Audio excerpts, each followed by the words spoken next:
police operators, we is the emergency. Fire Department 408, where's the fire? This is another call in regards to World Trade Center. So we turned on the television and actually saw the second plane hit. I'm gonna die, aren't I? No. I'm gonna die. Live, say your prayers. Universe in this office, we're not ready to die, but it's getting bad.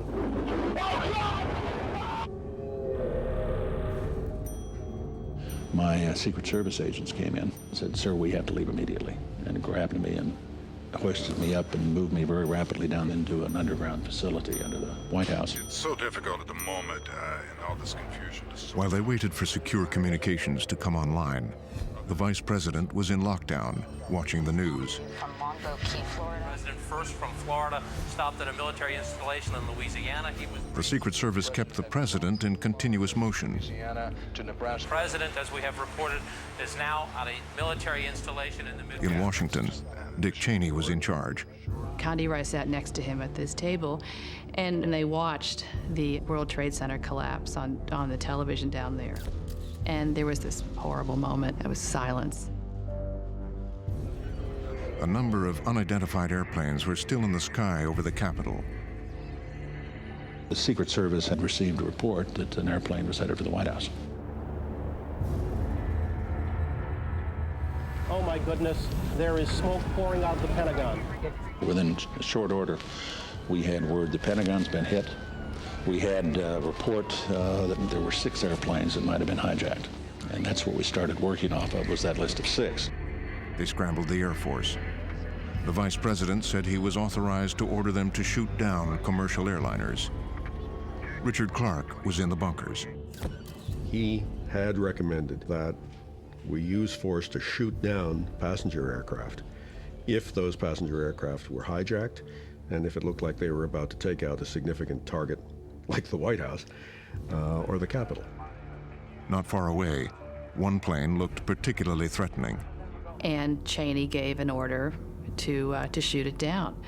And they didn't know what had happened. It disappeared from the radar screen, and they thought perhaps they had shot it down. And then they got word that there was a plane down in this field in Pennsylvania, and there was this horror that went through the room because they thought, oh my God, they'd shot the plane down. It was United Airlines Flight 93. Cheney mistakenly believed he was responsible for shooting it down. Please, everybody, come on. The White House was evacuated. Washington was in chaos. This is just not the place to be. Over at the State Department, they thought they were next. We got a phone call saying state's going to be a target. There's another plane up there. A car bomb has exploded outside the State Department.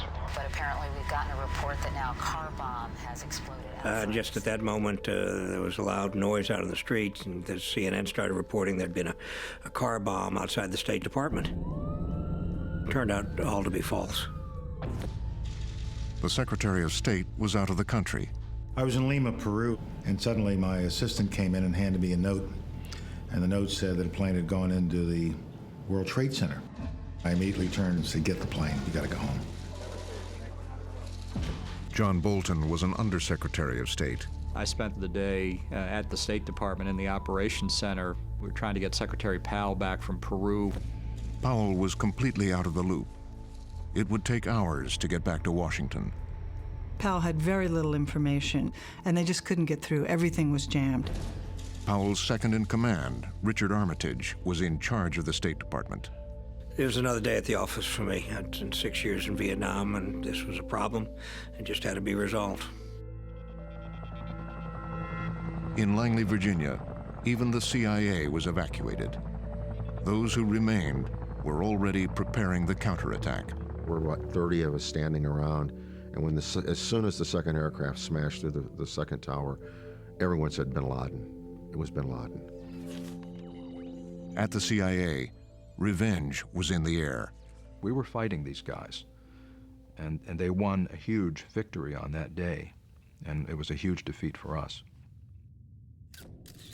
George Tenet, the director of Central Intelligence, spread the word. It was Osama bin Laden's Al-Qaeda. Everybody assumed that it was Al-Qaeda because the operation looked like al-Qaeda, quacked like al-Qaeda, seemed like al-Qaeda.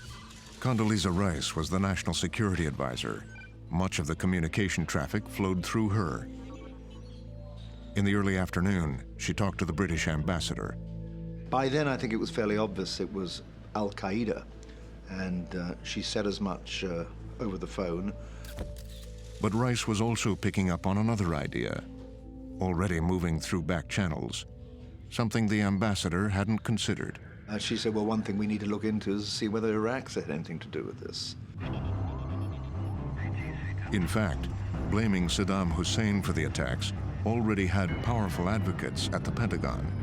On the afternoon of September 11th, the Pentagon is still smoking. Donald Rumsfeld dictates to one of his aides, we've got to see somehow how we could bring Saddam Hussein into this. Judge Weather hit SH, Saddam Hussein, at the same time. Not only UBL, Osama bin Laden. Later, Rumsfeld's deputy, Paul Wolfowitz, on a conference call with the vice president, suggested a retaliatory attack on Iraq. A trauma like 9/11 clears the stage. And because the neoconservatives had their vision already sketched out, they seized the center. And on the telephone with the president, Cheney and Rumsfeld argued for retaliation against nations that may have helped al-Qaeda, nations like Iraq. Mr. Wolfowitz, Mr. Rumsfeld, and Mr. Cheney all cut their teeth in the Cold War, in the contest between nation states. They're not comfortable with thinking that the world's greatest power can be threatened by a couple of Arabs with long beards squatting around a desert campfire in Afghanistan. It doesn't register. Also that afternoon, Defense Policy Advisor Richard Pearl made a call to White House speechwriter David Frum. I had a long conversation about what things the president might want to say in his speech to the nation over the coming days. Pearl pushed Frum to include language that would allow action against Iraq. I said that we are not going to deal effectively with global terrorism if states can support and sponsor and harbor terrorists without penalty. Pearl had one state sponsor in mind: Iraq.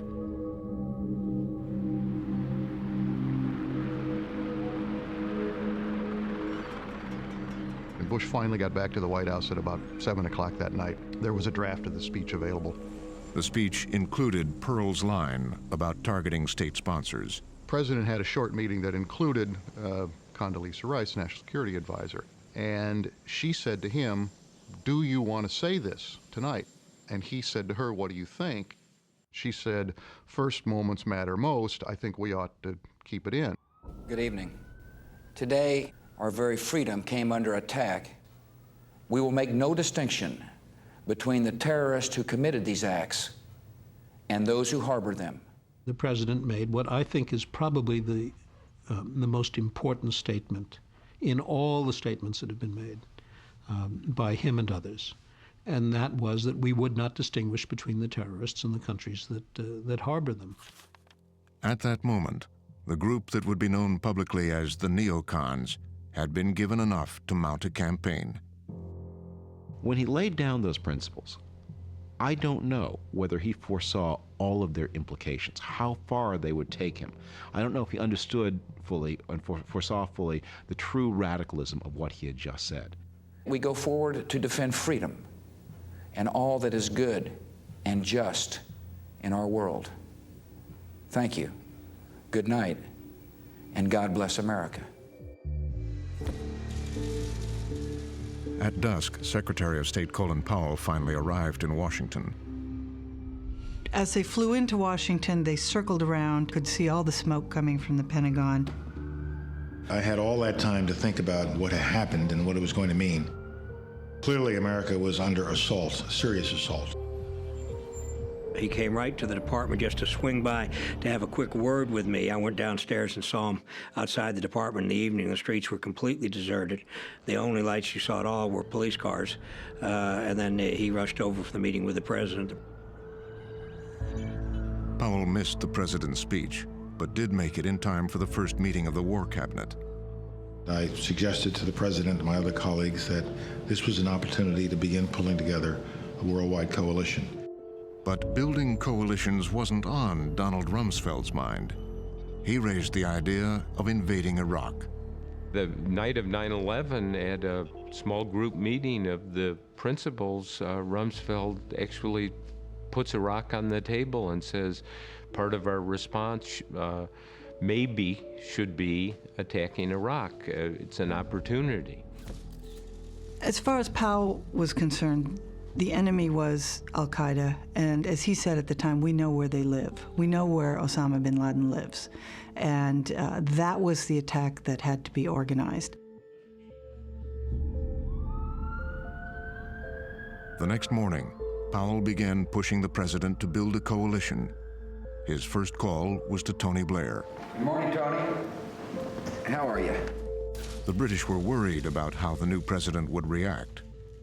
I think the concern in London, the initial concern in London, was that there should be no sort of knee-jerk, cowboy, instant reaction to this without a bit of forethought about what ought to be done. My customary habits is to check in with my friend in Great Britain, so I'm glad. But I remember he was very calm in the conversation. He said immediately, there is no point in some instant response that means nothing. He said, we've got to think this thing through and make sure that we go after these people in a way that's going to be effective and that is going to eradicate them. Blair signed on. There was going to be no sort of wild overreaction, that this was going to take some thought, and the proper thing to do would be done after due deliberation. And at CIA headquarters that night, that's exactly what they were doing. We had been working on this for years. Where everybody else is looking for their maps on Afghanistan, we were ready to rock, ready to roll. And it really took momentum when George Tenet said, okay, update the plan, have it ready by tomorrow.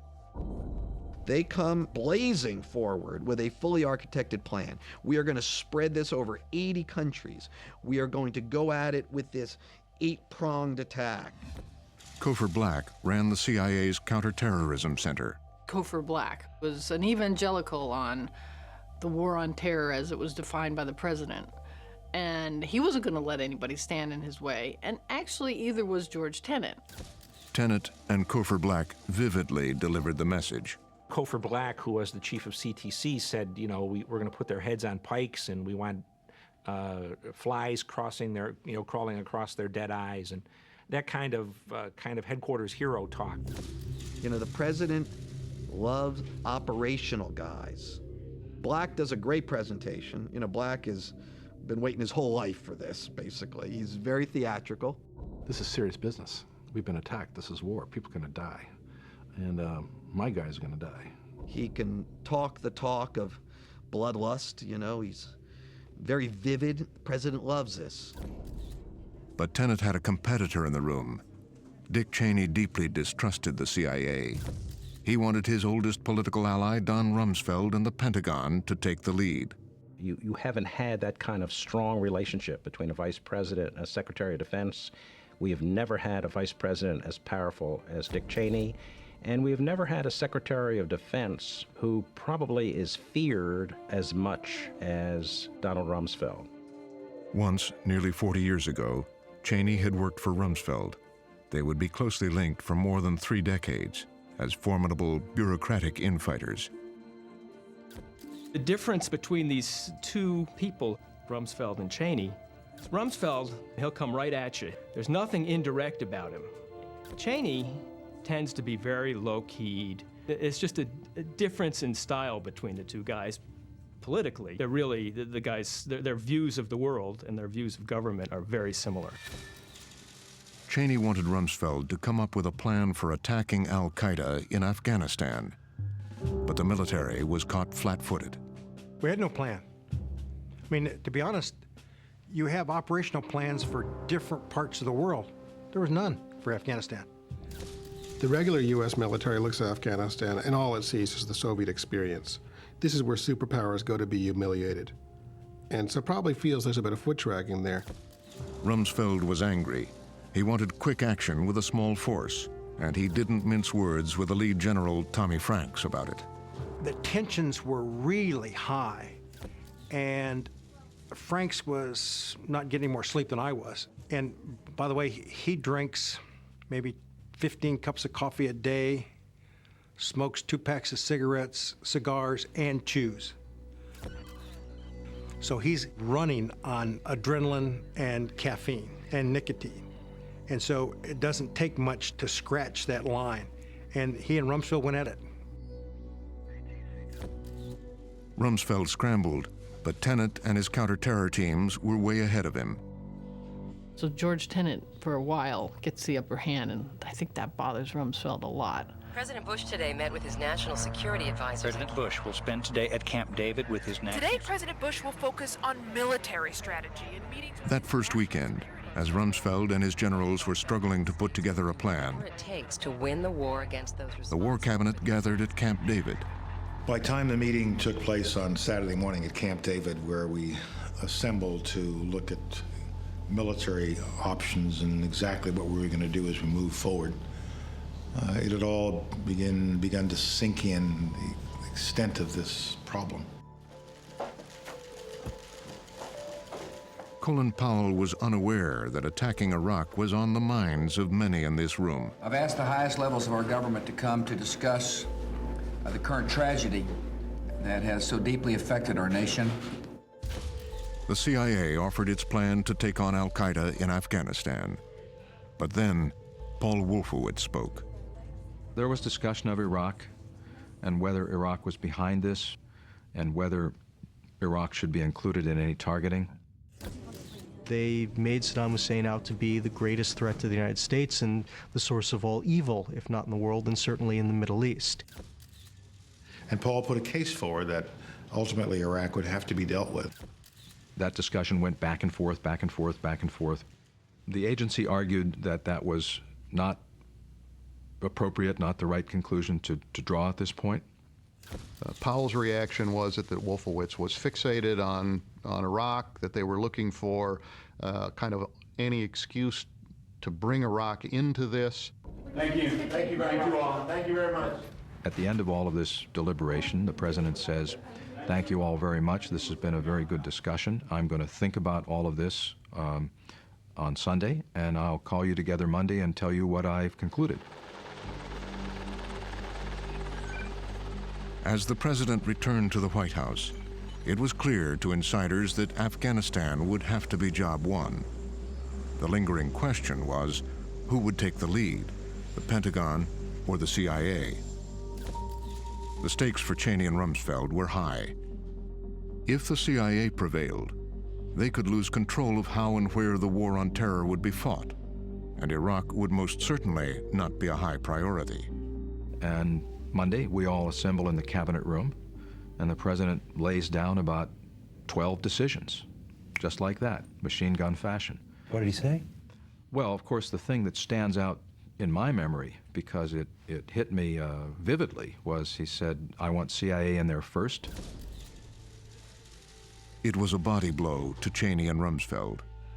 Rumsfeld's military machine would be taking a back seat to the CIA and George Tenet. And I think that's a bitter pill for the Pentagon. This great historical moment, they're public servants after all. In some ways, they wait their whole life to be called to duty at a moment like this. And the Pentagon is largely on the sidelines, watching. And watching, of all people, the CIA. Whew.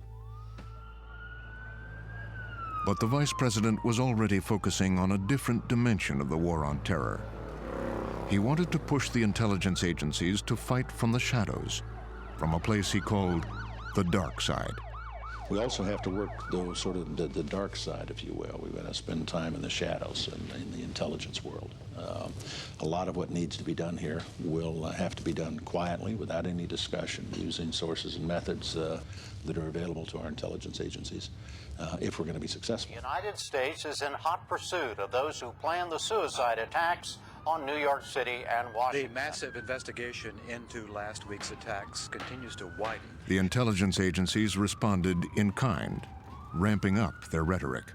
This is a very highly classified area, but I have to say that all you need to know is that there was a before 9/11 and there was an after 9/11. After 9/11, the gloves come off.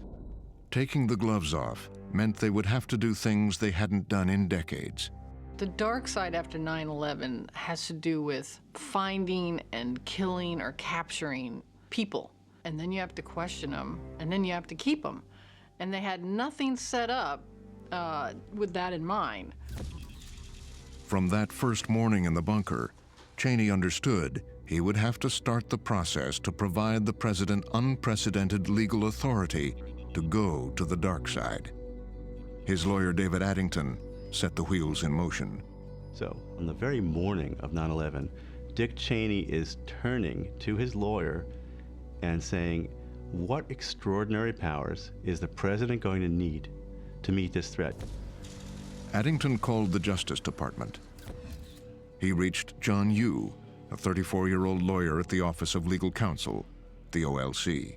John Yoo very quickly begins to be the go-to guy at Justice who is willing to say yes to everything that the Vice President and Addington are asking him to do. He had views about legal issues that they found congenial, and he was very, very knowledgeable, and he was very fast. So I think he was a very important player. At the OLC, John Yoo, with the input of Addington and the White House counsel's office, drafted his first piece of legislation. It's an extremely broad statute, and it says use all necessary means to stop future terrorist attacks and to, find those responsible for the past attacks. This has to be a disappointment for the Bush administration, and it's providing fuel to administration critics. On Friday, September 14th, with John Yoo's proposed legislation in hand, the administration asked Congress to approve the measure. The White House tries to see if they can get Congress to go along with giving them complete power to wage the war on terror globally against anybody that they deem to be a terrorist. And the key area that they want is that the president can use wartime authority, very, very broadly constructed, in the United States. But the Democrats weren't disposed to grant such sweeping presidential authority, and they controlled the Senate. And Congress rejects this and says, no, we're not going to go quite that far. And so Cheney and Addington and others sit down after that and say, well, we shouldn't have to go to them. We're in a state of emergency. We need to do what's needed. The White House then secretly asked the Justice Department for another legal memo. The Justice Department had long thought that Congress cannot limit the commander-in-chief power, that Congress cannot tell the president how to exercise his judgment as commander-in-chief. The secret memo was officially signed by John Yoo 11 days later. The president has broad constitutional power to use military force. The law as they were written and the Constitution that we have gives the president a lot of power in wartime. The president is the commander-in-chief. These decisions under our Constitution are for the president alone to make. The truly remarkable thing about the opinion, it went beyond the idea that the president didn't need Congress's authorization and said that there was nothing that the Congress could do to stop the president from doing these things. That was the remarkable part of the opinion. So what Congress took away, the Justice Department gave. The president was told he now had the authority to use virtually any means necessary, anywhere, against any enemy, as long as the nation was at war. If you were president of the United States, I think you personally would want to make certain that you had done everything you could to prevent another catastrophic act of terrorism. That view was certainly held by the top civilians at the Pentagon.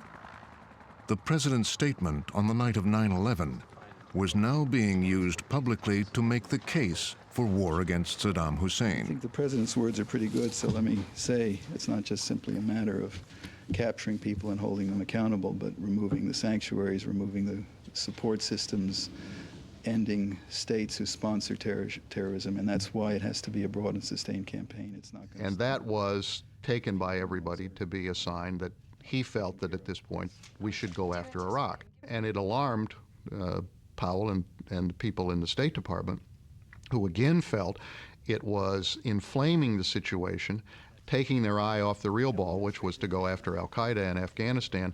Are we really after ending regimes, or are we simply going to try to change We're their after behavior? ending terrorism. And if there are states and regimes, nations that support terrorism, we hope to persuade them that it is in their interest to stop doing that. But I think ending terrorism is where I would like to leave it, and let Mr. Wolfowitz speak for himself. This was not the first time Powell and the Pentagon had found themselves at odds. For many insiders, the argument began the first day of the Bush administration. Bush wants to send out a message to the country. It's a message of national unity. You know, the Florida dispute, the election is over, let's all come together. We must conduct our foreign policy in the spirit of national unity and bipartisanship. His way of doing that is to announce his first cabinet appointment, Colin Powell as Secretary of State.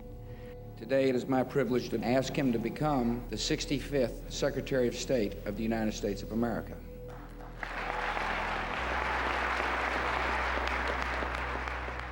People are saying, wow, Colin Powell is going to be huge in this administration. Here's a guy who's been a national security advisor, 4-star general, chairman of the Joint Chiefs, knows all the players, and now he's Secretary of State. And his approval rating is higher than the president's. This is a guy Americans know and think they love. It is absolutely a given. Powell has a very expansive press conference. America will remain very much engaged in the Middle East. We will defend our interests from a position of strength. He talks about all kinds of things. He also mentions defense issues. Our armed forces are stretched rather thin, and there is a limit to how many of these deployments we can sustain. And the more he talks, he begins to create concern that he's not only going to be the Secretary of State, that he will have considerable influence over the Pentagon, too. And I think a national missile defense is an essential part of our overall strategic force posture. After all, this is a Secretary of State who's been chairman of the Joint Chiefs of Staff, who knows military issues well. Thank you all for having us. God bless. But appearances can be deceiving. Powell made the president's conservative supporters uneasy, and there had always been friction with Vice President Cheney. And you begin to get a very quiet groundswell. We need a strong Secretary of Defense who will keep Colin Powell in check. We'll make sure he's not running the Pentagon as well as the State Department. Cheney had in mind Donald Rumsfeld as Secretary of Defense, a 68-year-old veteran of the Republican ideological wars. Today it is my honor to announce The president agreed. I'm submitting the name of Donald Rumsfeld to be Secretary of Defense. Now, the Hawks had their man. I think these guys have rubbed each other wrong for a long time. His record of service to the country is extraordinary. Just a different outlook, a different history.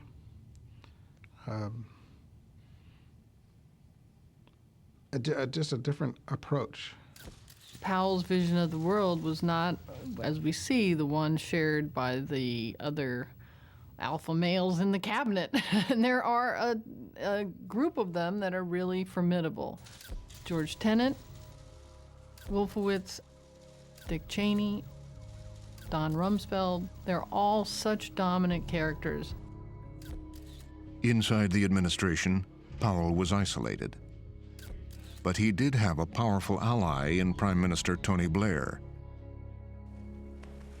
In late September, Blair came to Washington. We arrived at the White House in time for supper before the speech the president was going to deliver. Blair wanted to meet with the president in person. He was worried Bush was gunning for Saddam Hussein. Privately, the president told Blair Afghanistan was his top priority. He had tabled Iraq. The president had himself taken that decision over the weekend that whatever might follow, the primary target was al-Qaeda. So by the time Blair came to Washington to have his talks with the president, he found himself pushing at an open door. Mr. Speaker, the President of the United States. That evening, Blair was the president's honored guest. America has no truer friend than Great Britain. I felt that sometimes that the number 10 team found it exhilarating, almost intoxicating, to find themselves in a situation where, with the president of the world's only superpower, they could actually shift the pieces to change the international geopolity, if you like. So all this was an intoxicating brew, an intoxicating brew.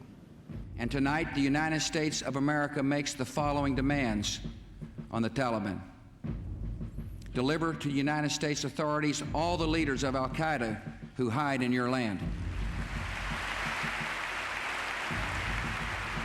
The war with Afghanistan was now in motion. The president had been fine-tuning the CIA war plan for days. When we put the map out on the table, and you look at the map and you look at Afghanistan and you look where it is, and I think the color kind of drained from everybody's faces.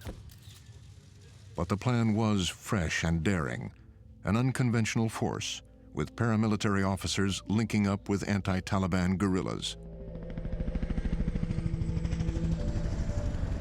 My team, were 7 officers, including myself and 3 aircrew, flew in on the 26th of September. When I began to distribute money, $200,000 here, $250,000 for this, I think that the Afghans were convinced that we were sincere. It would be a new kind of war against an invisible enemy. You read the stories about what these people did on the ground in Afghanistan, and it's like you could make movies out of it. It's so fantastic. The plan was all about size and speed, and using just the right CIA officers. And they had to be guys that we knew that we could trust. Cofer Black told me, 1/3 of your men will die. Be prepared for that. I accept it. You need to accept it. Proceed aggressively. I want you killing the enemy in 48 hours. Find them and destroy them. They would spend millions to buy the support of the Northern Alliance, ragtag fighters led by brutal warlords. It's going to be a multi-pronged threat attack where we work with locals. We compromised enemies. We used cash. We provided humanitarian aid. But once the covert side of the CIA plan was finished in late September, they needed the U.S. military, Don Rumsfeld's military. But they didn't come. The CIA would wait and wait for almost a month. We were there for just about a month by ourselves out in the valley. We were the only Americans in country for almost a month. The leader of the ruling Taliban again refused to hand over bin Laden. There was a fiery National Security Council meeting. The CIA complained Rumsfeld was dragging his feet in Afghanistan. Rumsfeld didn't like taking orders from the CIA. We're briefing the president about Afghanistan operations, and Mr. Tenet briefed and Mr. Rumsfeld briefed, and the president saw me looking a little quizzical and said, "What's the matter, Rich? What's your problem?" And I said, "Mr. President, this sounds foobar to me." And he said, he was a little annoyed, and he said, "Really? What?" And I said, I don't know who's in charge here, and it's not, you gotta have someone in charge. There was a lot of jealousy that Tenet had a leg up, and Rumsfeld was about 3 yards back. Rumsfeld went to the president, said, CIA has to work for me or this isn't going to work. I've got a lot of respect for Rumsfeld as a bureaucratic infighter. He never loses a battle, because if he loses a battle, he'll refight the next morning. Later, Mr. Bush told Dr. Rice, the National Security Advisor, that Armitage was right. Fix this, get somebody in charge. Rumsfeld would now be in charge. That's what happened. CIA works for Rumsfeld. The CIA had waited a month. Soon, Army Special Ops teams were airlifted to Afghanistan, and the military side of Operation Jawbreaker could begin in earnest. And it wasn't until the night of the 19th of October or the morning of the 20th that the first Special Forces A-team came in. The Northern Alliance on horseback. The Special Ops teams with global positioning devices calling in airstrikes made short work of the Taliban forces.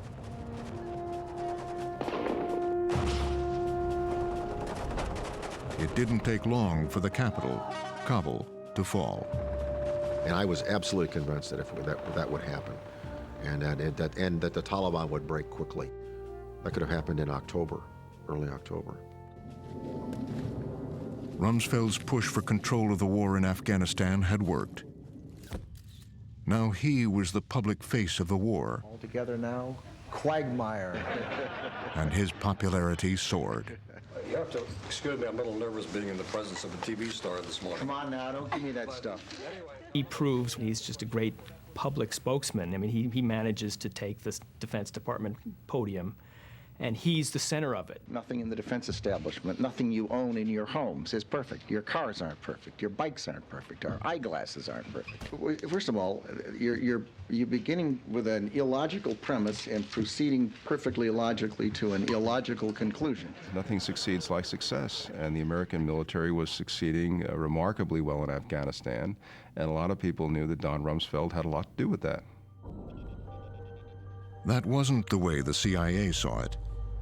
It was their view that they had been responsible for the success in Afghanistan. We'd like the survivors of 9/11 to know that those of us in the business consider it the CIA's finest hour. We went in to kick ass, and we did.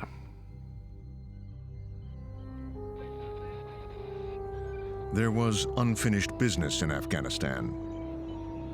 Osama bin Laden was still on the run. I'm looking for bin Laden right away. I want to start killing him and his people immediately.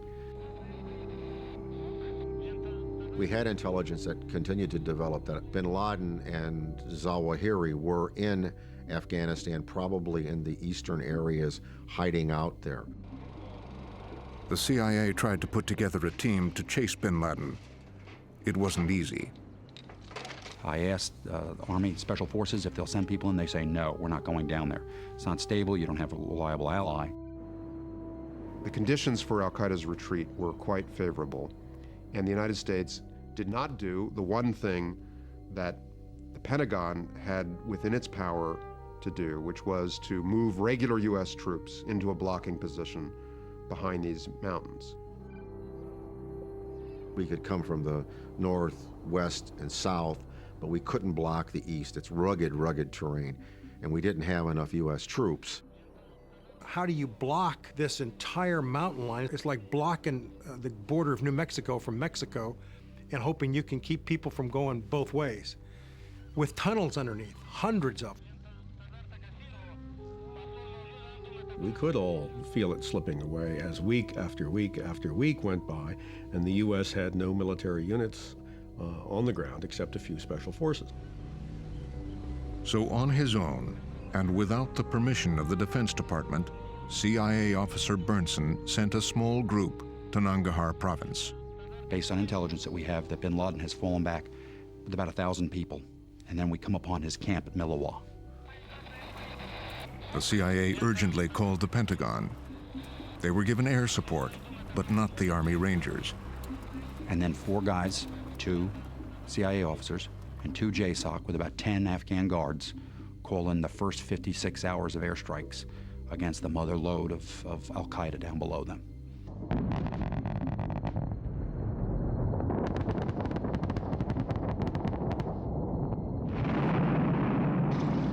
It was a nice beginning to what would be about a 16-day battle. We actually, I'm convinced, wounded him. He was there at Tora Bora. I don't think there's any question now that bin Laden was at Tora Bora and was wounded in some way. In the end, the United States military would not or could not close the border to Pakistan. Bin Laden escaped. Anti-Taliban forces are now believed to hold thousands of prisoners. There are 2,000 men and women jailed here. Large numbers of Taliban prisoners still held in an Afghan jail. Evidence of 6 detainees dying in America. Meanwhile, a new problem: handling the thousands of prisoners that had been taken off the battlefields. We started thinking about, well, what happens when we catch other al-Qaeda members? What happens? Do we try them? Do we detain them? Where can we detain them? You can't kill him. You can't let him go because he's far too dangerous and potentially far too valuable as a source of intelligence. And you can't try him in the ordinary civilian court system. So what do you do with this person? The vice president had a plan. At their weekly lunch on November 13th, 2001, in a small dining room just off the Oval Office, he delivered a 4-page document to the president. We know from witnesses that Cheney walks in the room with the document. We know he carries it back out with him afterward. We know that it then changes hands 4 times around the West Wing of the White House. Within an hour, the document was ready for the president's signature. What I remember is standing in the staff secretary's office in the West Wing with Stuart Bowen with final copies of the military order for the president to sign, and being aware that he was about to leave the West Wing for some trip. In fact, I think we could hear the helicopter landing on the lawn as we approached the Oval Office. And Bowen says, that's not the way it works around here. The way it works around here is that every single person with the rank of assistant to the president, every one of them gets to look at this thing first, make their comments, sign off, then it goes to the president. Bowen gets told, this can't wait, this is urgent, this is secret, the president's waiting for it. He already knows it's coming. The document was an authorization that would keep detainees out of civilian courts and allow military trials under special rules set by Donald Rumsfeld. They basically thought that the military commissions were a way for the president to bring the charges and do the trial and then sentence the person, do every single aspect of it. At the State Department, there were almost 24 lawyers who had been studying the issue for weeks. Colin Powell's war crimes ambassador, Pierre Richard Prosper, led the group. That put the problem on the table. How are we going to deal with them? How can we prosecute them? What can we prosecute them for? And ultimately, where will they be detained? But Powell and Prosper did not know about the vice president's secret plan, which was delivered to the president by White House lawyer Brad Berenson. The people involved in this did not want to wait for the president to get back from whatever 1 or 2 day trip he was going on. They felt it was important that the authority to create these commissions exist immediately. And so Stuart and I went into the Oval Office, brought the order to the president. He quickly reviewed it and put his signature on it, and then headed off down the hallway with Andy Card and a couple of others to get on the helicopter. President Bush has signed an order approving the use of a special military tribunal. And it was only the latest of a series of dramatic changes. The White House is defending. This is really to end run this process. They don't even tell the lawyer for the National Security Staff, John Bellinger. He finds out about it after the president has signed the document. And Bellinger comes bursting into Gonzalez's office saying, what is this? I mean, you didn't even tell me about an essential document that's really going to govern national security strategy after 9/11. President Bush signed an order to allow special military tribunals to try. The news breaks on cable television. Colin Powell happens to be watching. He's astonished by what he's just seen. He picks up the phone to Prosper, and he says, what the hell just happened? We did have a conversation, and I let him know I was in the dark. Secretary of State Colin Powell, National Security Advisor Condoleezza Rice, and their lawyers had been kept out of the loop.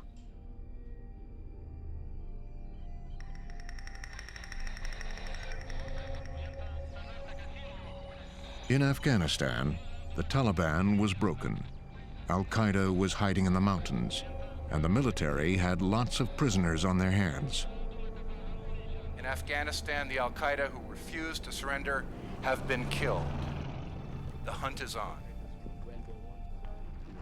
Nearly 3,000 Al-Qaeda and their supporters have been arrested or detained. Afghan warlords were paid tens of thousands of dollars to deliver prisoners to the Americans. Once they were turned over, the gloves were definitely off. Local commanders were making their own decisions about where to draw lines based on a general atmosphere that we're taking off the gloves. And I've talked to members of some of these teams, and they made sure that the person got roughed up pretty well in the course of the capture. A few of them were called HVTs, high-value terrorists. One HVT was Ibn al-Sheikh al-Libi. Ibn al-Sheikh al-Libi was the head of the Kaldan terrorist training camp in Afghanistan. He was one of the earliest al-Qaeda figures to be given into the U.S. custody. The FBI wanted to interrogate al-Libi and bring him to justice in the United States. Al-Libi is identified as a pretty good target because he's an emir. He's a leader of a training camp. The FBI had al-Libi, but the CIA, determined to gather as much battlefield intelligence as quickly as possible, took him away. They duct taped him. They deny putting him in a box in the back of a truck. My guys that were there saw what they did. Al-Libi was one of dozens of HVTs whisked from one foreign country to another in a policy that was known as extraordinary rendition. He's ferried off to Egypt to torture him. And we know that he's going to be tortured. Anyone who's worked on Egypt, has worked in other countries in the Middle East, knows that. Egyptians torture him, and he provides a lot of information. For the next 14 months, the information extracted from al-Libi would quietly move through the American intelligence network. President Bush is about to hold a news conference on the latest developments in the war against The terrorism. president will speak to Americans as well as people listening and watching around the world. Let's go to President Bush right now. Ladies and gentlemen, the President of the United States. In mid-October, the president held his first primetime news conference. His approval ratings were at an astonishing 90%, and Iraq was put back on the table. We understand you have advisors who are urging you to go after Iraq. Do you really think that the American people will tolerate you widening the war beyond Afghanistan? Washington insiders listened very closely as the president considered his answer. As I mentioned, Helen, this is a long war against terrorist activity. There's no question that the leader of Iraq is an evil man. After all, he gassed his own people. We know he's been developing weapons of mass destruction. A carefully crafted phrase had just made its debut. And so we're watching him very carefully. We're watching him carefully. That answer seemed to be a signal. Condi Rice describes it almost as a light bulb going off inside the president's head. Oh, Iraq. Now it's time to turn back to Iraq. The president and his inner circle had been subjected to an intense behind-closed-doors campaign from Paul Wolfowitz and his ally, the Iraqi exile Ahmed Chalabi. Well, I did. I worked very hard because I came to the conclusion very early on that if the U.S. is not heavily involved in helping the Iraqi people get rid of Saddam, Saddam is going to stay and his son is going to come after him. The issue of Iraq's weapons of mass destruction and the argument that there was a link between al-Qaeda and the Iraqi government was first raised by Chalabi and the Iraqi National Congress, INC. It was clear that two hot-button issues were terrorism and weapons of mass destruction. We have consistently talked about Saddam's support for terrorism. We've consistently linked him to Osama bin Laden for years. At that time, we had INC constantly shoving crap at us. You know, they were providing information that they thought that we wanted to hear. They were feeding the beast. The Defense Department was paying millions of dollars a month to the INC to collect intelligence. Of course, the INC itself was an advocacy organization that advocated the overthrow of Saddam Hussein and its replacement by a government in which they would play a major part. You have strong evidence that there's links between Al-Qaeda and Saddam Hussein. U.S. Well, where are these? Where is this evidence, though? In U.S. hands. We gave the names of the people. There were visits of Al-Qaeda here, and there was money that changed hands. Do you have any documentary evidence of any kind? Yes, there is such a document. And that is a document that you could show us? Well, I've seen it, but I don't have it in my possession. They could show it to you, I think. The document was never revealed. As much as the Defense Department supported Chalabi and the INC, the CIA felt otherwise. They distrusted Chalabi personally and did not believe his evidence. We said in that time frame that we had no evidence linking Iraq to al-Qaeda and to those attacks. George Tenet had even ordered a massive agency search for any connection. Tenet, to his credit, had us go back 10 years in the agency's records and look and see what we knew about Iraq and al-Qaeda. And I was available at the time, and I led the effort. And we went back 10 years. We examined about 20,000 documents, probably something along the line of 75,000 pages of information. And there was no connection between Iraq and Saddam. Tenet delivered the message to the president. So that was his job, and he told the president, here's what I think. And the president didn't like it, fine. But I never saw him hold back on what I knew. He told him everything that I knew, he told the president. Like what?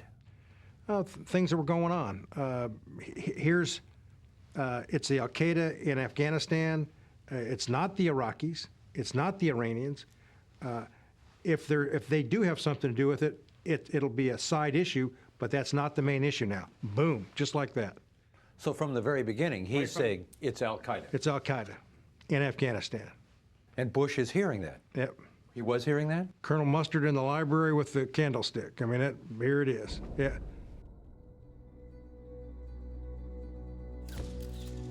But one member of the inner circle disagreed. His opinion mattered because everyone knew after Tenet left his morning presidential briefing, Dick Cheney would still be there. Dick Cheney's the Moby Dick of the Bush administration. And it's all very mysterious, and it only occurs between him and President Bush.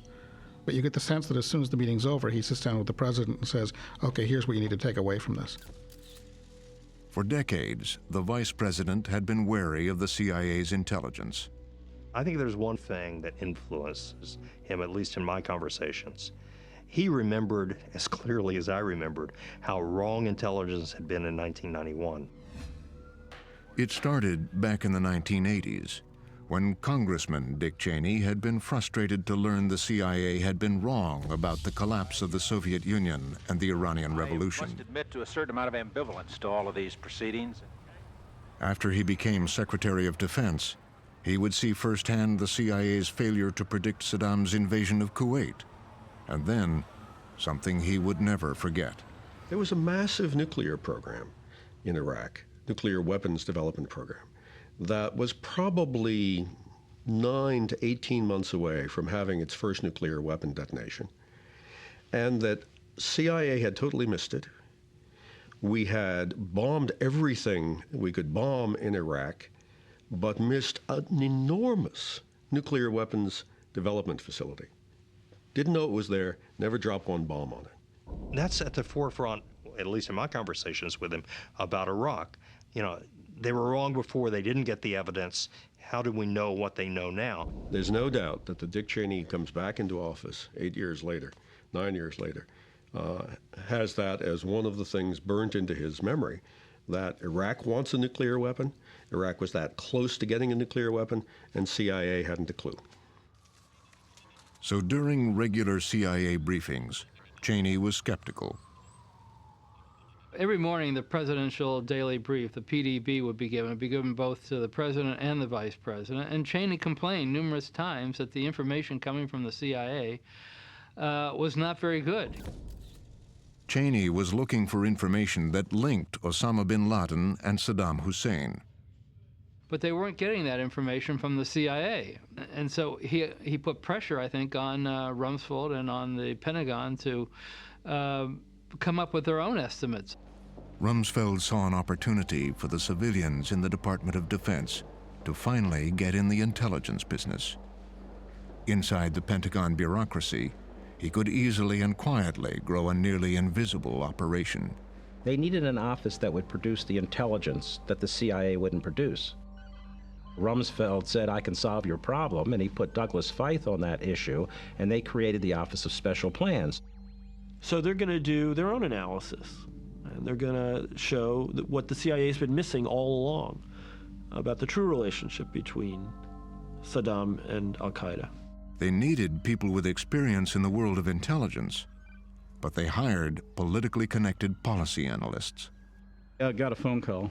Next thing I know, I'm being detailed on over to Doug Feith's office, and that I would be joined by Dave Wormser, who today works in the office of the Vice President.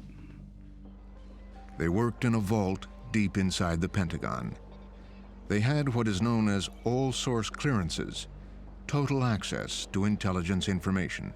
I went into the system, our classified system, to see what did we know about terrorist groups and their relationships, as well as their connection and associations with not only Al-Qaeda, but also with state sponsors. The system yielded what appeared to be a bombshell. It came from Ibn Sheikh al-Libi, the man the CIA sent to Egypt and who had provided the information after being tortured. And it says that Saddam Hussein provided training in chemical weapons to al-Qaeda. In the Pentagon's secret intelligence shop, the information was just what they were looking for. That information turned out to be correct. I heard it not only from al-Libi, but we heard it from some people from the INC, the Iraqi National Congress. And then we take their information and put it back into the intelligence systems. It was moved directly to the Secretary of Defense and the Vice President himself. A lot of that information is funneled in the form of intelligence reports to the Vice President, to the Secretary of Defense, in fact, to the entire administration. Then another revelation. The Pentagon Intelligence Group heard that the 9/11 hijacker Mohammed Atta had met with an Iraqi agent in Prague. Proof, they said, of a Saddam-Osama connection. We were looking for connections, and that was one of them. And then I did some additional research in talking to people who were in touch with the Czechs. As usual, they sent it up to the Vice President's office. Pretty well confirmed that he did go to Prague and he did meet with a senior official of the Iraqi intelligence service. We came to a different conclusion. We went over that every which way from Sunday. I mean, we looked at it from every conceivable angle. We peeled open the source and examined the chain of acquisition. We looked at photographs. We looked at timetables. We looked at who was where, when. I believe something did occur for two reasons. Number one, I think it's the Prime Minister who has always refuted the allegation that it was made up. Very early on, both CIA and FBI knew it wasn't true because the FBI had Atta in Florida at the time. And number two, I'm told there was a photograph of the meeting. No photograph of such a meeting has ever been discovered. I want to be very careful about how I say this. And despite the CIA's conclusion that the story wasn't true, Mohammed Atta, who was the lead hijacker, the Vice President continued to tell it. Apparently traveled to Prague on He would repeat it regularly for the next 2 years. The Czechs alleged that Mohammed Atta, the lead attacker, met in Prague with a senior Iraqi intelligence official 5 months before the attack, but we've never been able to develop any more of that yet either. I remember vividly in the driveway outside of the West Wing, Scooter Libby grabbing me from the Vice President's office and saying, "I hear you don't believe this report that Mohammed Atta was talking to Iraqi people in Prague." And I said, "I don't believe it because it's not true." And he said, "You're wrong. You know you're wrong. Go back and find out. Look at the rest of the reports and find out that you're wrong." And I understood what he was saying, which was, this is a report that we want to believe, and stop saying it's not true. It's a real problem for the Vice President's office that you, the counterterrorism coordinator, are walking around saying that this isn't a true report. Shut up. That's what I was being told. War had broken out between the competing intelligence operations. The Pentagon was pushing information up the chain to Cheney. The CIA was backfilling with the president. It was inevitable that there would finally be a showdown between Tenet and Rumsfeld. I have been in meetings where the two of them were engaged in some animated discussions. You know, Secretary Rumsfeld is a very formidable interlocutor on a lot of these issues and will make his feelings known, and he's a very smart individual. But George was willing to, you know, sort of stand up and go toe-to-toe at times. In the high-stakes bureaucratic knife fights, Tenet often needed an ally.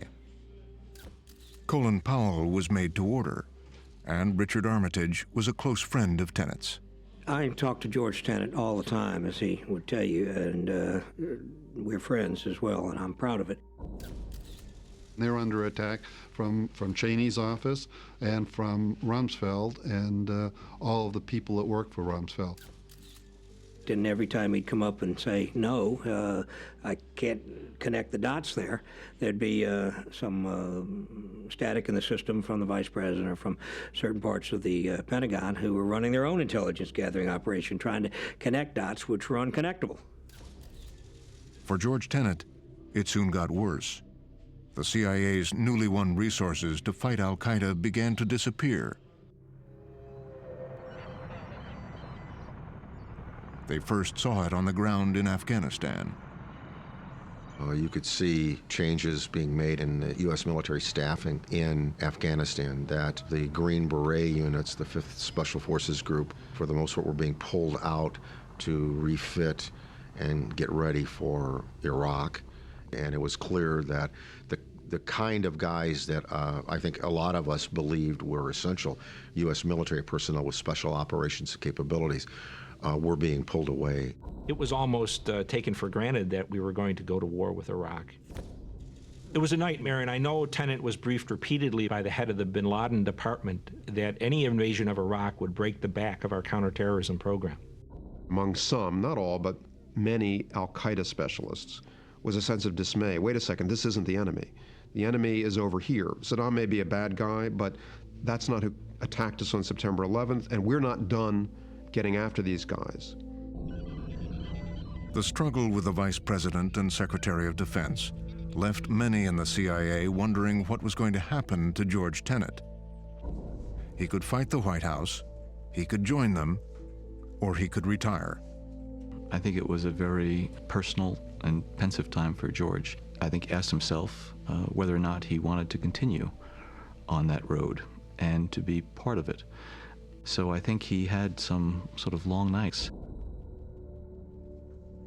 Tenet had an opportunity after the Afghan war to declare victory and go home. He didn't take that opportunity. I would imagine that he regrets it.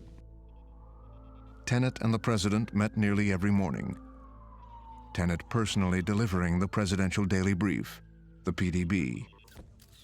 They had become friends. He's a very gregarious, enjoyable friend to have. He wraps his hand around you, chewing on an unlit cigar. He loves to talk sports. He's a man's man. It's very easy to see how Tenet and George W. Bush would have gotten along well at these. They're both men who aren't going to spend a lot of time pulling apart nuances of international relations. They're interested in short, sharp facts, a clear sense of direction.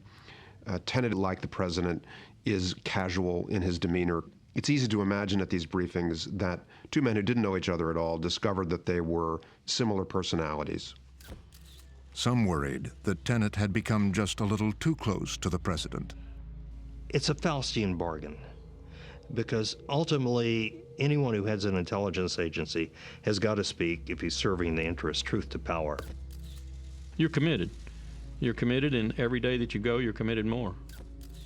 I think you have to be independent enough and distant enough that you can say, Mr. President, that's not the way we see it. Or Mr. Vice President or Mr. Secretary, that's not our view of it. And then follow up with why that's not our view. In the end, Tenet decided not to resign. But over the next few months, the agency would carefully watch what he would say. Over at the State Department, Colin Powell was involved in his own battle. It began over the Geneva Conventions. Powell goes off on a trip to Pakistan and India. While he's gone, Will Taft calls him up and says, "You won't believe what's happened." We were told that the president had been advised that the Geneva Conventions did not apply. Powell gets on the phone, calls Condi Rice, says, "You can't do this. You cannot just write off the Geneva Conventions. Don't you understand we have allies? Don't you understand we have obligations under international treaties? I want to see the president when I come back." The decision was delayed long enough for Powell to get back to Washington. He had been cut out of the military commission's decision. This time, he was determined to weigh in. The secretary made his arguments to the president. Secretary Powell's view was that if we were to depart from the Geneva Conventions, we would be exposing our troops, perhaps in this conflict, but perhaps in future conflicts, to the possibility that they would be deprived of the benefits of the convention if they were captured by the enemy, and we had never done that. But that weekend, as Powell waited for his meeting with the president, a surprise. Powell wakes up to see on the front page of the Washington Times a memo from Gonzales that actually had been written by David Addington, Cheney's counsel, dismissing all of his arguments. Administration sources last night expressed anger at Mr. Powell, whom they accused of bowing to pressure from the political left. This was written explicitly with the intention of heading off Colin Powell at the pass, because Powell is about to come to the White House and to tell the president it's a big mistake. Addington writes this memo that tells the president, "You said this was going to be a new kind of war. There are people going to come to you with old thinking and to tell you you have to apply a law that was written decades ago for a very different kind of war." And he describes famously the Geneva Conventions as quaint. Powell was furious, felt like this had been done just to undercut him before there was a meeting where these issues could be aired. They go into the meeting. He makes his argument. Bush says he'll think about it. And then, of course, not very long afterwards, Bush makes a public decision. We'll sort of halfway respect the Geneva Conventions. This was written about at the time as a victory, at least a half victory for Powell, but he knew very well it wasn't a victory at all. Once again, Powell had lost. In the aftermath, Secretary Rumsfeld acted. The scene was Afghanistan. The issue, those detainees. Early on, the CIA had taken away the high-value terrorists. Rumsfeld wanted the military to take the rest and get what intelligence they could. The president has, as you know, now determined that the Geneva Convention does not apply to the conflict with al-Qaeda, whether in Afghanistan or elsewhere. Secretary Rumsfeld called the prisoners he held the worst of the worst. They would no longer be protected by the Geneva Conventions. They could be subjected to military commissions. And Rumsfeld would decide where their interrogations would take place.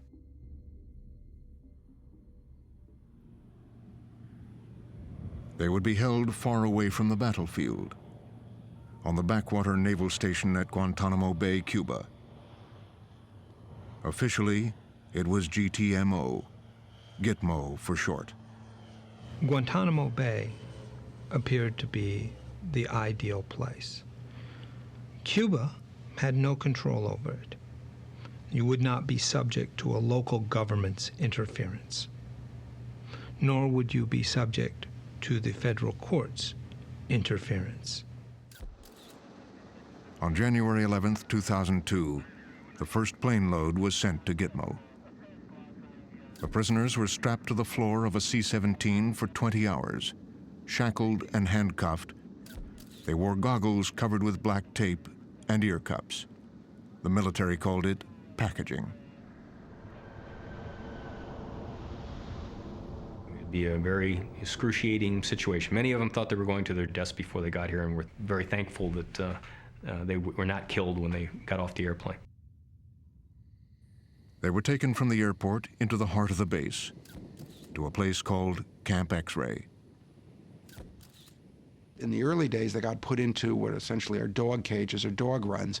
There were these sort of open chain link fences that have concrete floors. First thing you notice is a smell. You're not talking about closed toilets. You're talking about a lot of human smells. It's raw human beings down there. Guantanamo Bay's climate is different than Afghanistan. To be in a 8x8 cell in beautiful, sunny Guantanamo Bay, Cuba, is not a inhumane treatment. Camp X-Ray didn't have any internal facilities at all, no bathrooms, no source of water. So any of the detainees kept at X-Ray had to be given everything to them. And if they wanted to go to the bathroom, the MPs were required to go in, shackle them, and then move them to a porta-john to have them go to the bathroom and take them back again. So it was a very manpower-intensive situation. From the beginning, it did not go well at Camp X-Ray. Just the logistics of interrogation proved difficult.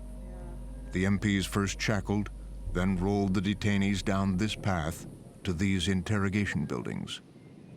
It was a very intensive process to carry detainees from the cell block into the interrogation rooms, bring them back, and so on. And once they arrived, the young and inexperienced interrogators had trouble extracting any information. The interrogators were a combination of active duty and reservists, people who were trained in the bare bones of interrogation, didn't have any experience because we hadn't been in this kind of a situation since 1991 from the Gulf War. They did not get the actionable intelligence Rumsfeld wanted. When the word filtered to the White House that things weren't working out at Gitmo, Condoleezza Rice got involved. She initiated an investigation. But Rumsfeld refused to cooperate. Rice had never had much success dealing with any of the heavy hitters in the inner circle. She saw herself as National Security Advisor as a super-duper staff member. And the problem she had was that she was in charge of coordinating the elephants in the room. She came to this position with a remarkably strong outside group of leaders. Colin Powell, Donald Rumsfeld, Vice President Cheney. I don't think there have been many national security advisors in recent memory who had so many countervailing, leading forces. Then you combine the fact that the Vice President is really personally close to the Secretary of Defense, that they've been working together, playing together for decades. And you have the Secretary of Defense ignoring the National Security Advisor, not taking advice, not taking suggestions, because he talks to the White House at a higher level. That made it difficult for Dr. Rice, too. Insiders say Rumsfeld didn't respect her. Well, he viewed her as a glorified Russian studies graduate student. He was condescending to almost everyone. And to hear them tell it, he took on the staff, too.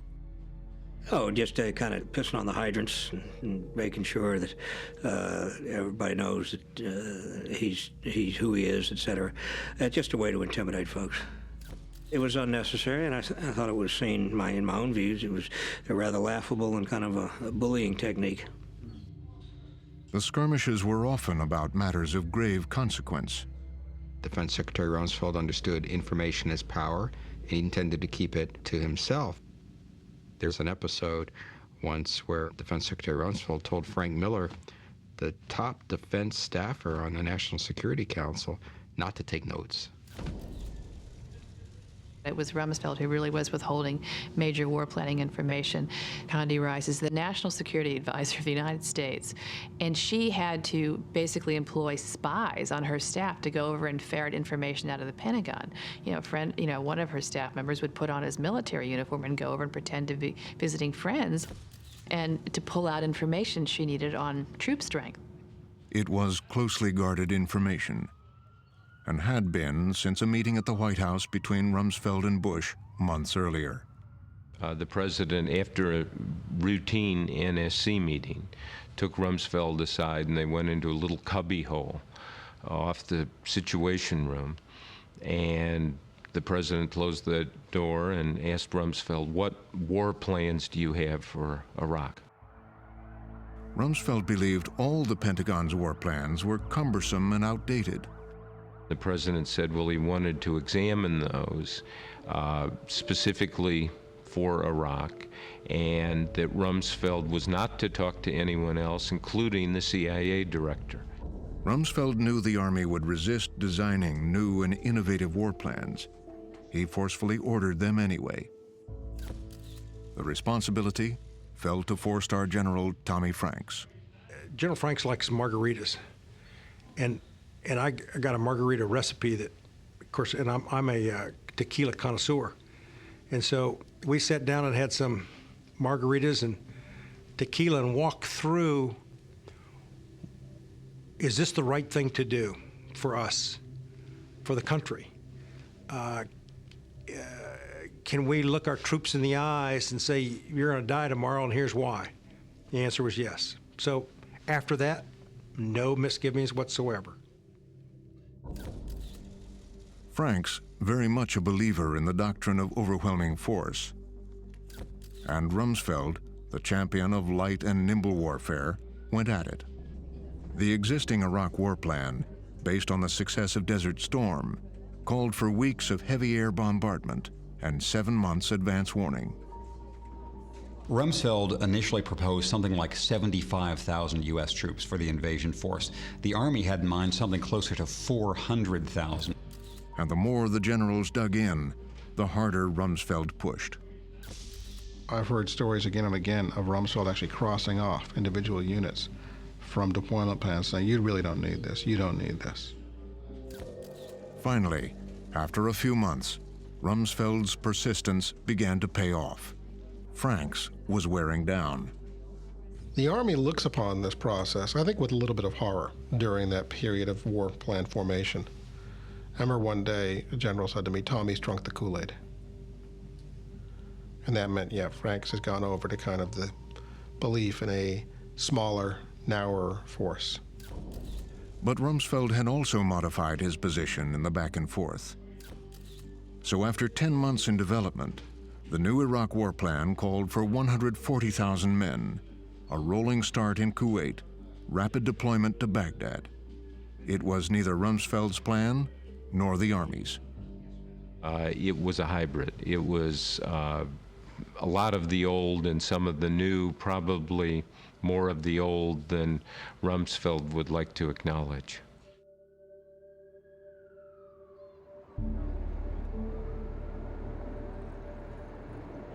At the same time he was fighting with his generals over plans for the war, Rumsfeld and Colin Powell were at odds over planning for the aftermath of the war. We've organized the Future of Iraq project to draw upon both independent Iraqis and representatives of political groups in order. The State Department invited Iraqi exiles to think through post-war problems, law and order, basic issues of food, fuel, and infrastructure. It involved an awful lot of very bright people, many of whom have the credentials in economics and banking and agriculture and so on. This was a real effort to This was a real effort plan. to be there on the ground the day after and ready to go. Everybody agreed that Saddam should go. Everybody would like to have democracy afterwards. Nobody had a clue what the challenges are ahead. So for the State Department to have started to gather Iraqis, 200 of them in 15 working groups, was a good step. But some Iraqi exiles, especially supporters of Ahmed Chalabi's Iraqi National Congress, the INC, were less enthusiastic. The State Department wanted to talk about how best we can collect garbage in the streets the day after liberation, or how can we recruit 1,000 health workers to go to this or that area the day after. And I said I didn't have anything to contribute to such questions.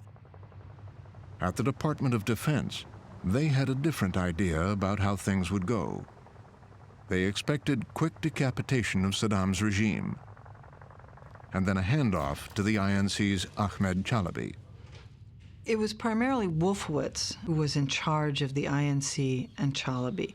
Their idea was that Chalabi would go in and set up an interim government for Iraq. In fact, Wolfowitz had gone over to Crystal City, which is a suburb on the other side of the river from Washington, and set up an alternative Iraqi government with people in offices, ministers appointed, doing work, planning for the new Iraq. At the State Department, they did not share Wolfowitz's enthusiasm for Chalabi. When I got into the Department of State and I saw that we were required by congressional action to actually fund the INC, I started to look into his activities. I looked into trying to get some receipts as a steward of the national funds from him, not down to the penny, not down to the dollar, not even down to the $100. I just wanted an idea of where the money was going. And when I couldn't get it, I couldn't get any receipts from him, and he seemed upset about this, I no longer had the State Department fund him.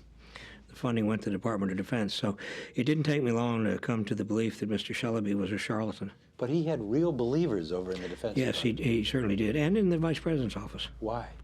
Well, he was a very charming and smart. This is one smart cookie.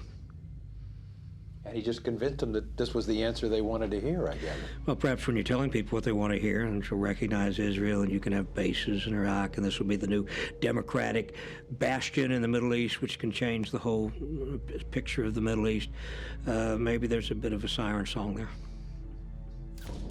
Powell thought this was craziness, that these people did not represent anybody inside Iraq. The clash over Chalabi then became bitter. Was both a policy dispute and it became, unfortunately, quite personal. In what sense? Well, friendships were dashed, et cetera. I mean, long-standing 20-year, 25-year friendships. You and who? Me and Wolfowitz, for instance.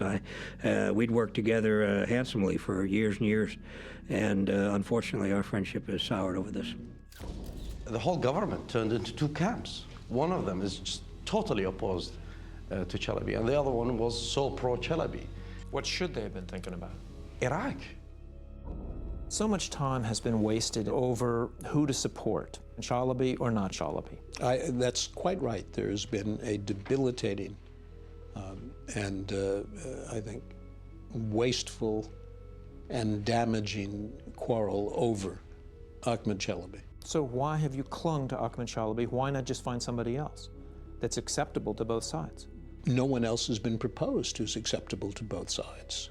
And the arguments against Chalabi have been without substance. He is far and away the most effective individual that we could have hoped would emerge in Iraq. This schism within the U.S. government, a lot of it centered on you, rightly or wrongly. A lot of it came down to people's evaluation of you. CIA and the state, after 96 and onwards, reviled you. Yes. And this became all-consuming. Yes, but you see, this is a very curious situation. I believe that the people who did not want to do anything against Saddam took me up as the bête noire of this, thinking that I was an easy target to discredit the entire policy. You became an extremely divisive character. Yes, well, they made me so, not I.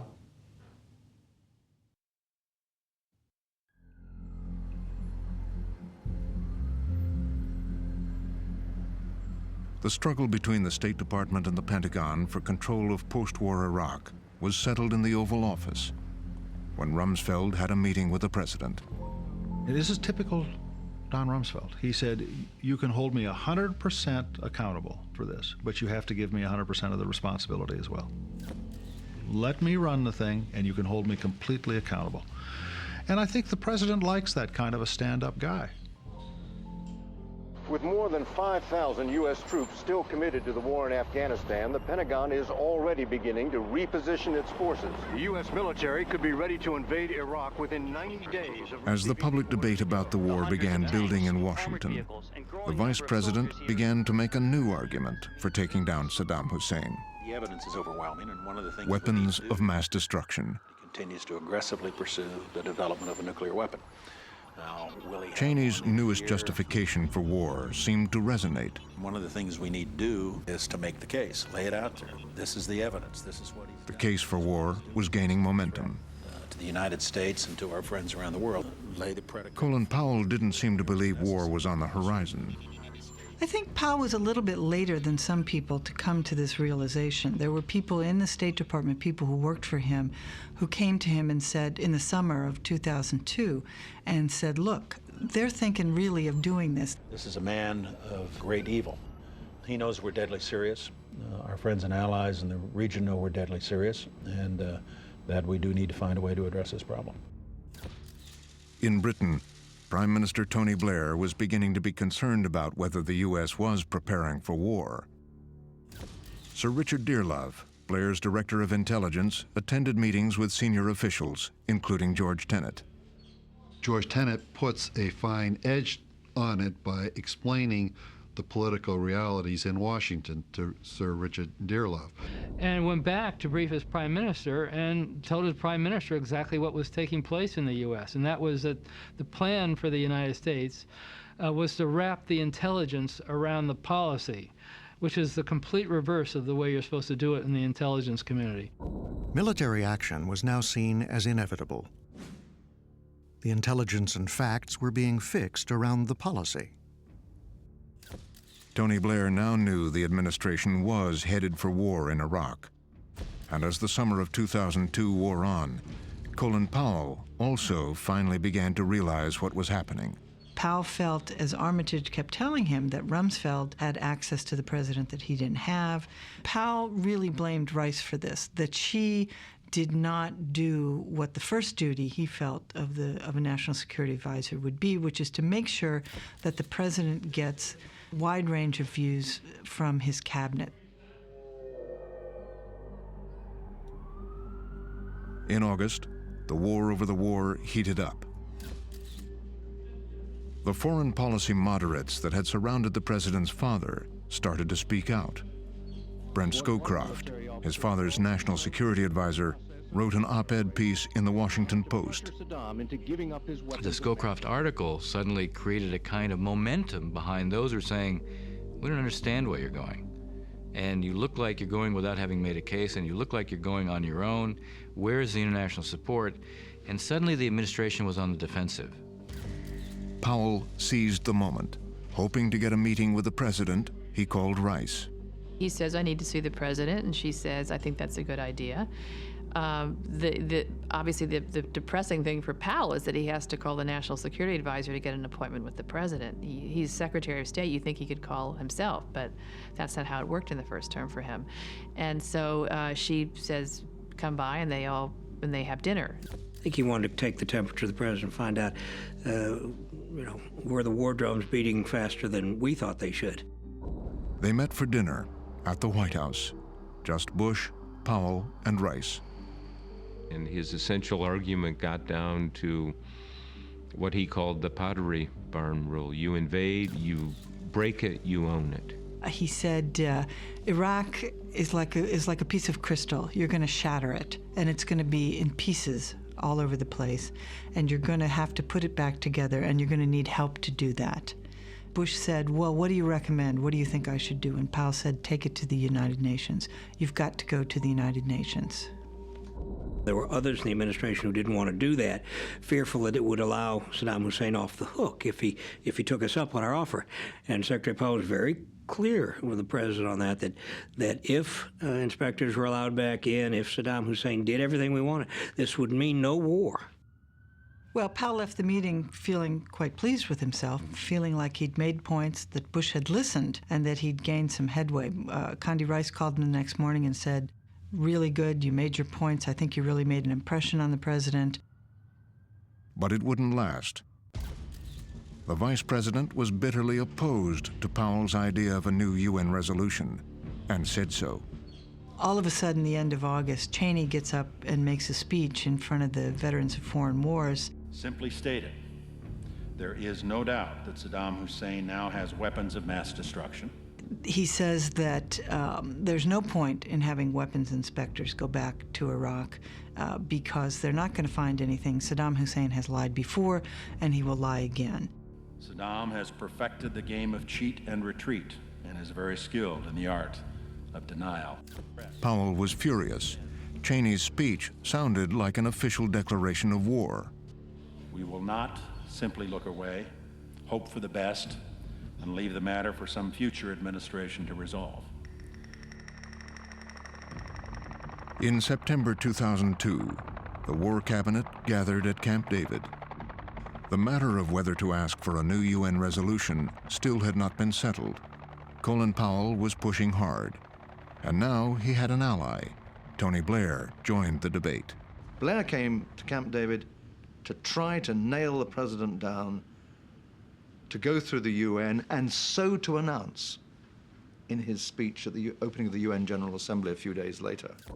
When Blair went in to meet with Bush alone, Cheney was there, which sort of surprised him. They were kind of flummoxed by the role of the vice president. That finally revealed the full extent of the man's influence on the planning for Iraq. And from that moment onwards, we marked him and his staff very, very closely indeed. Bush listened to Blair make his case. But then he asked for something in exchange, a pledge that if diplomacy failed, Blair would nevertheless join the U.S. in war.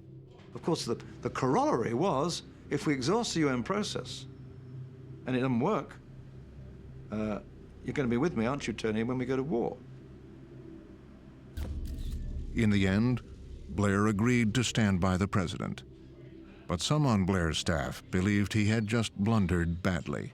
If you say to the United States, whatever you choose to do, I'm with you, in a flash, your leverage is gone. Powell thought he had won. But Cheney wasn't done yet. On a visit to the office of the vice president at the old executive office building, the British ambassador met Cheney's chief of staff, Lewis Scooter Libby. I went to see Scooter, and I said, well, what do you think of the resolution, the draft resolution? And he was absolutely plain. He said, we don't think there should be another resolution at all. How many more resolutions do you want in Iraq? We've already had 14, 15, 16, or whatever it is, since 1991. Do we really need another resolution to demonstrate that Saddam Hussein is a bad man who should be removed? So he wasn't even into discussing. And I said to him, well, what do you think of this text? He said, I haven't looked at this text. Why do I want to look at this text? This whole thing is a waste of time. As Bush left for the UN, two teams were still writing his speech. The Defense Department took Cheney's view. State pushed Powell and Blair's position. Even on the day the president arrived at the UN, the speech was still in flux.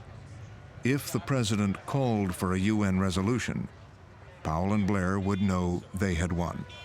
Secretary called me on his cell phone and said, I'm here with the president, and it's in. The line is in the speech. And I said, that's wonderful news. The president said, who's on the phone? Colin? He said, well, it's Rich. And the president, I heard him in the background yell out, hey, Tiny. I told the secretary, tell the president good luck, and then I hung up and I watched the speech. The president made the decision to ask for a resolution at the last minute. So late that the words had not been loaded into the president's teleprompter. My nation will work with the UN Security Council to meet our common challenge. If Iraq's regime defies us again.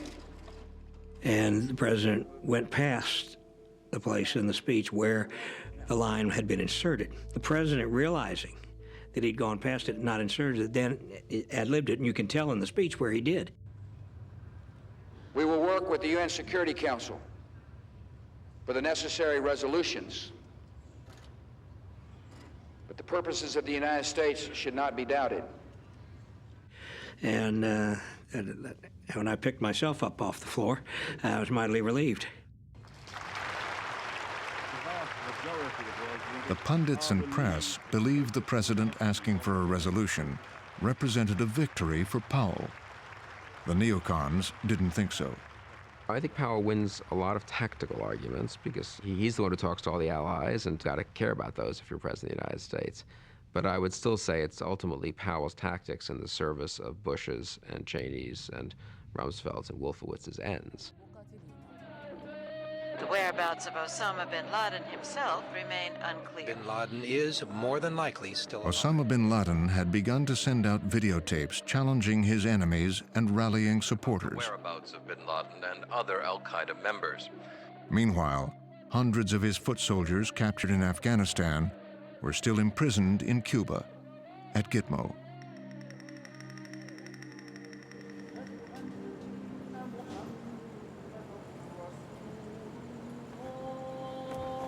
One detainee in particular would get the treatment.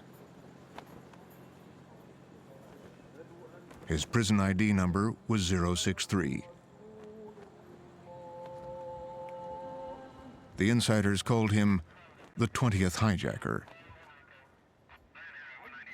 His name was Mohammed al-Qahtani. He had to urinate on himself. He was deprived of sleep for days on end. He was deprived of food. They brought in a dog to terrorize him. He was forced to wear a woman's bra and had a thong placed on his head. They put on a dog leash and made him do animal tricks. He was called a homosexual, and a female interrogator straddled him. We know now that they ended up using women interrogators to try to use sexual innuendo and touching and to make a devout Muslim feel ashamed of himself. And I remember speaking to a Pentagon official who said, you know, yeah, we gave him latitude. You know, we wanted him to be creative. Rumsfeld had been increasingly unhappy about the lack of actionable intelligence from Gitmo. They weren't getting any intelligence. And so, I mean, it all added up to taking a lot of detainees, putting them on Guantanamo, and nothing was working right.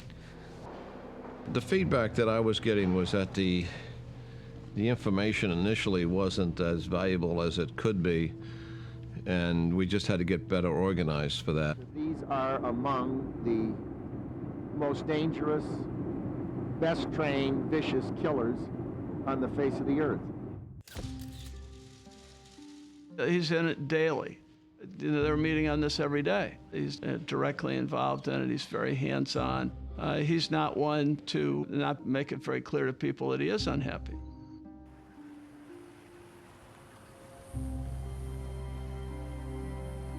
There was a new facility. Camp X-Ray had given way to Camp Delta.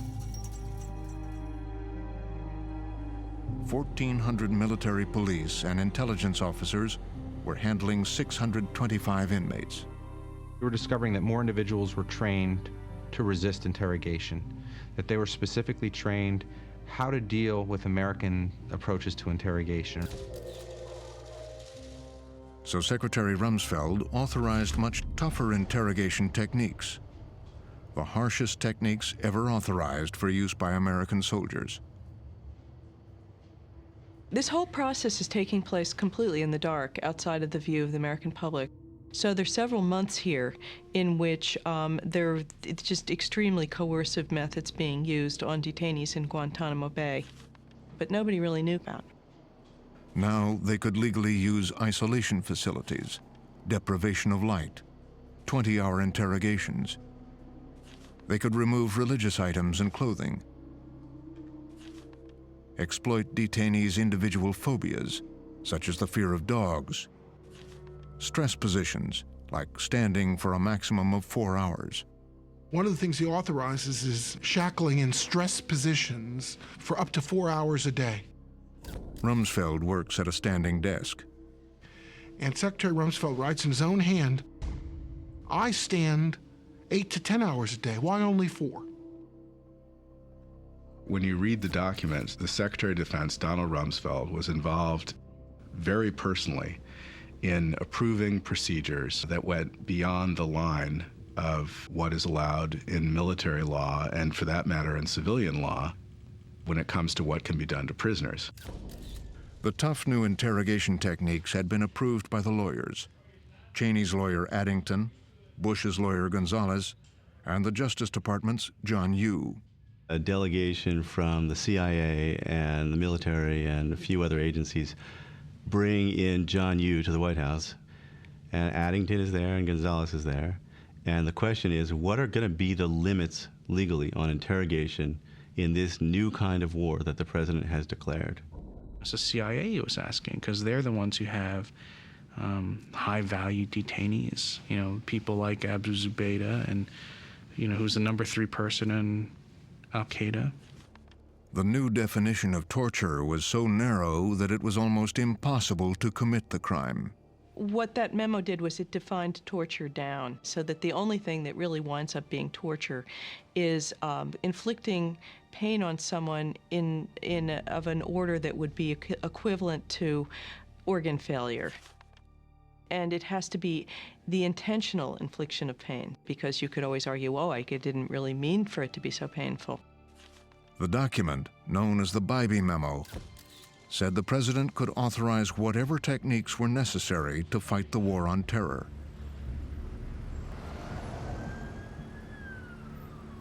The president went looking for congressional authorization to wage war in Iraq. Saddam has resumed his efforts to acquire nuclear weapons. Much of what Congress knew came from Cheney on television. Perhaps within a year of acquiring such a weapon. To find out what the administration really knew, they brought in George Tenet. We had a meeting of the Senate Intelligence Committee, a closed meeting with Director Tenet, and several of us asked him, what did the National Intelligence Estimate say about this issue? The National Intelligence Estimate, the NIE, is the highest level document generated by the intelligence agencies. The National Intelligence Estimate becomes the truth accepted by the United States government. They hold this thing up, the NIE, and they say on page 6, it says so-and-so, and that is an irrefutable truth. The answer that we got from Director Tenet is we've never done a national intelligence estimate on Iraq, including its weapons of mass destruction. Stunning. We do these on almost every significant activity, much less significant than getting ready to go to war. We were flying blind. The fact of the matter is the CIA didn't want to produce one. The White House didn't want one because they didn't want to allow any venting of whatever opposition there was to what they wanted to be the conventional wisdom on weapons of mass destruction. And Tenet said the CIA was too busy fighting Al-Qaeda. A lot of things on George's plate. And he was working, you know, from sunup to sundown and past that, 7 days a week. We said, we don't care. This is the most important decision that we, as members of Congress, and that the people of America are likely to make in the foreseeable future. We want to have the best understanding of what it is we're about to get involved with. Tenet had to provide a tough-minded analysis of the WMD allegations in a hurry. A process that ordinarily takes months or years would be reduced to just over 2 weeks. I know some of the people who did that, and it's, you know, mind-boggling task to have to put together an NIE in that amount of time, and particularly in those kinds of very charged circumstances. To some in the CIA, it looked like the vice president himself was determined to control the content of the NIE. Both Cheney and Scooter Libby had made about 10 trips to CIA headquarters, where they personally questioned analysts.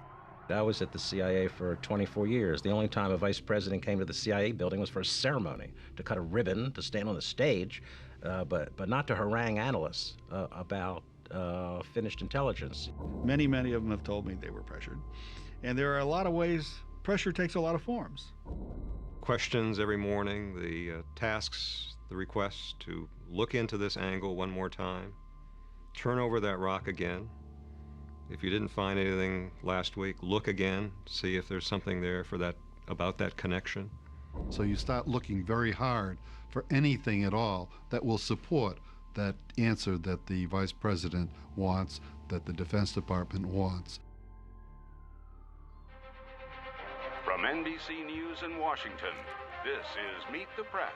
Today on Face the Nation, Condoleezza Rice on Iraq and Iran and a debate. From Washington, this week. The administration would also use the media to promote its case.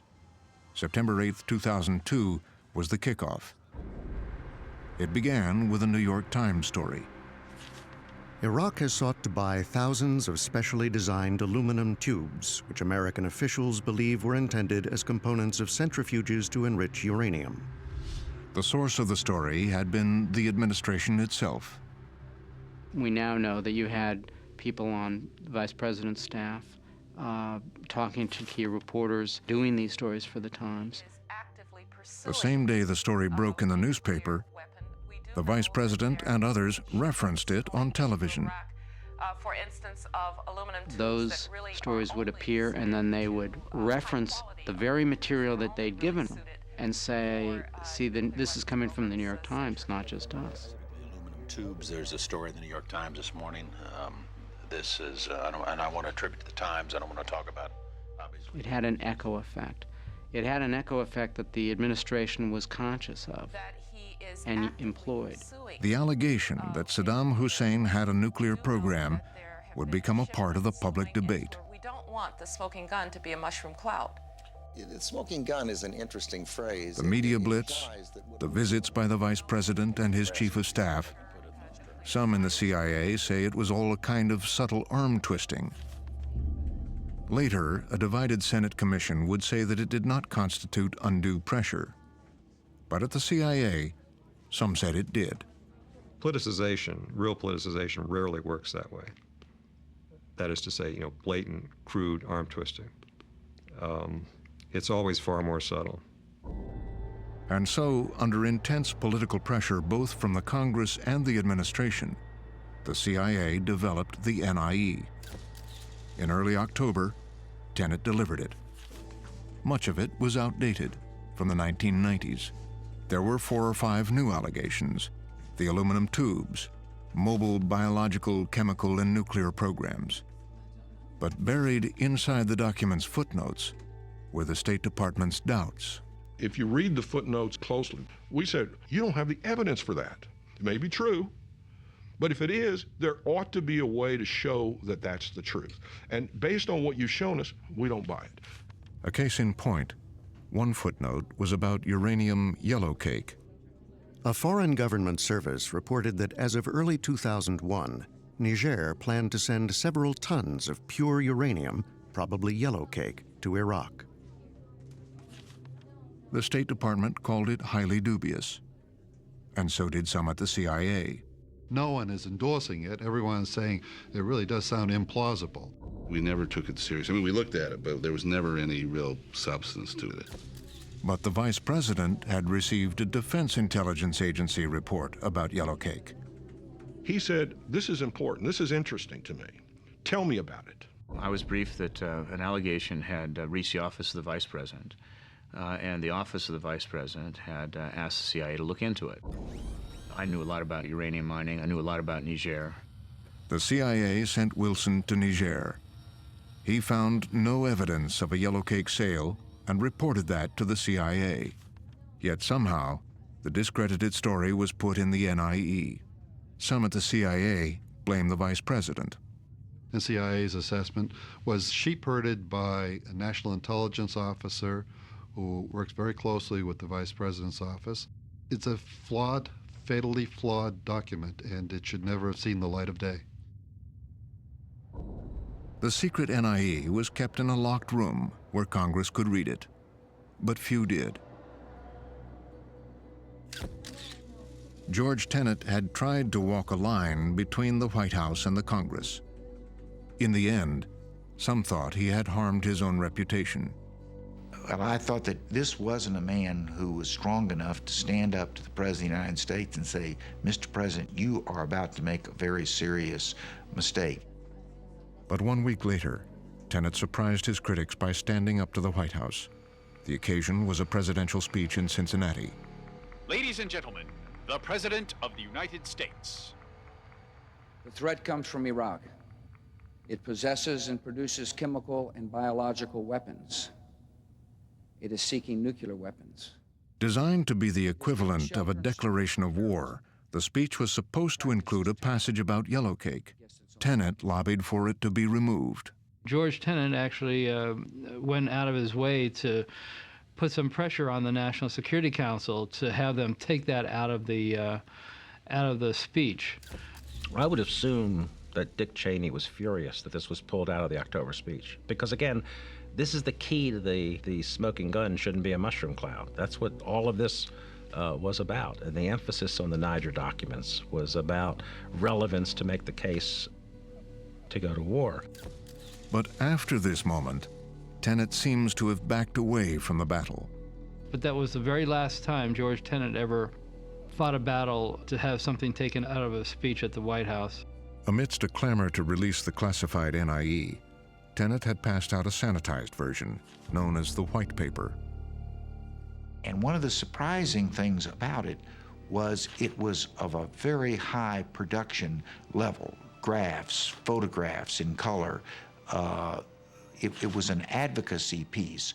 What does it say to you? Well, it says to me that the decision had been made that we're going to go to war with Iraq. All of this other was just window dressing, and that the intelligence community was being used as almost a public relations operation to validate the war against Saddam Hussein. Paul Pillar, a veteran high-ranking CIA analyst, was one of the primary authors of the White Paper. He now disavows it. It was clearly requested and published for policy advocacy purposes. This was not informing a decision. What was the purpose of it? The purpose was to strengthen the case for going to war with the American public. Is it proper for the intelligence community to publish papers with that purpose? I don't think so. And I regret having had a role in that. Paul Pillar is a man that I have tremendous respect for, and who I think is a ideal intelligence officer. If there was pressures that resulted in Mr. Pillar not being happy with what he finally authored, I can only imagine those pressures must have been extraordinary, because he is a man that I would want my son to model himself after. So that to me, that says the pressure from the White House through Mr. Tenet on professional CIA officers was nearly overwhelming.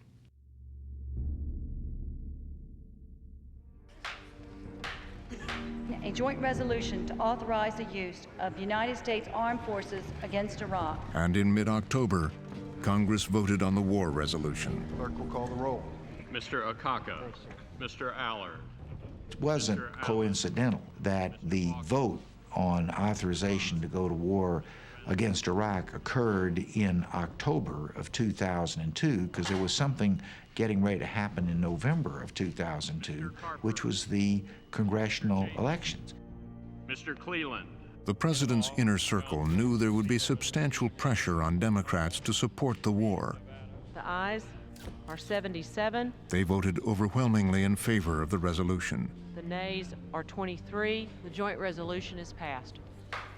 At this point, the Democrats had a majority of the Senate.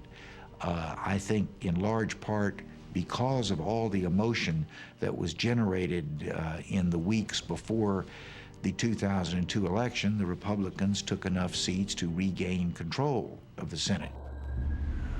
There is new evidence the Iraqi leader is actively and aggressively trying to build. Now the war rhetoric was at full volume. The initial reluctance of some U.S. allies to go to war against Iraq appears to be breaking down tonight. We know they have weapons of mass destruction. We know they have active programs. If we know Saddam Hussein has dangerous weapons today, does it make any sense for the world to wait? Top intelligence officials And George Tenet was about to join the chorus. up to no good. The occasion was a December meeting in the Oval Office where the president was evaluating the case against Saddam Hussein. The president said, "Is this all we got?" And the answer was, should have been, "Yes, sir." Unfortunately, that's all we got. His instincts were right. He saw that there wasn't a lot there, but I guarantee you that's everything we had. We gave him our best shot, and the president said, "Is that all you got?" And what did Tenet say? Slam dunk. That was a slam dunk conversation. He certainly knew it wasn't a slam dunk. He knew and would have had to know that the data was not of a character that one could describe, even in a loose manner, and certainly not in the Oval Office to the president, who has expressed doubt about the presentation he's just heard. Don't worry, Mr. President, that's a slam dunk. The data was not that solid. Then they said, well, if that's true, George, if this is right, and this is, but we're going to have to say it differently. You're going to have to come up with different ways to saying this, because a normal person is going to look at this and say, is that all you got? Quite frankly, the thing I find hardest to understand in this entire story, where was the National Security Advisor, Condi Rice? She should immediately have said to the any DCI, not just George Tenet, anyone who did that in the Oval Office, no, you go back and you come back with a better case. Here are the doubts the president's expressed. Let's see what's there. But it was allowed to slide. Rice, like many others in the War Cabinet, had already made up her mind. The important thing to remember about Condi Rice is that in December of 2002, Bush called her into the Oval Office and asked her, point blank, do you think we should do this? And he meant war with Iraq, and she said yes. And so December of 2002 was decided. Mr. Speaker, the President of the United States. A month later, the president essentially declared war on Iraq. Saddam Hussein has gone to elaborate lengths, spent enormous sums, taken great risks to build and keep weapons of mass destruction. It was all there, especially the allegations of a nuclear threat. Sources tell us that he has attempted to purchase high-strength aluminum tubes suitable for nuclear weapons production. And then, for some, a surprise. That controversial assertion about yellowcake that would become known as the 16 words. The British government has learned that Saddam Hussein recently sought significant quantities of uranium from Africa. How yellowcake found its way into the speech was a mystery to many in the intelligence community. There were serious questions raised about yellowcake, and that's why the people in the intelligence community advised the White House not to use it publicly. And that's why it was not used in the intelligence community's own unclassified product, because there were doubts about the credibility of the report, which turned out to be fabricated. George Tenet would later admit he was not aware of the 16 words because he had not read the president's speech in advance. I know personally, when I listened to that State of the Union speech and I heard about uranium and yellowcake, I turned to the people I was with, my family, and said, we are going to war in Iraq. May God continue to bless the United States of America. The vice president had been the driving force to this moment. Now, Colin Powell's diplomatic effort was the remaining obstacle, and it was about to be undone.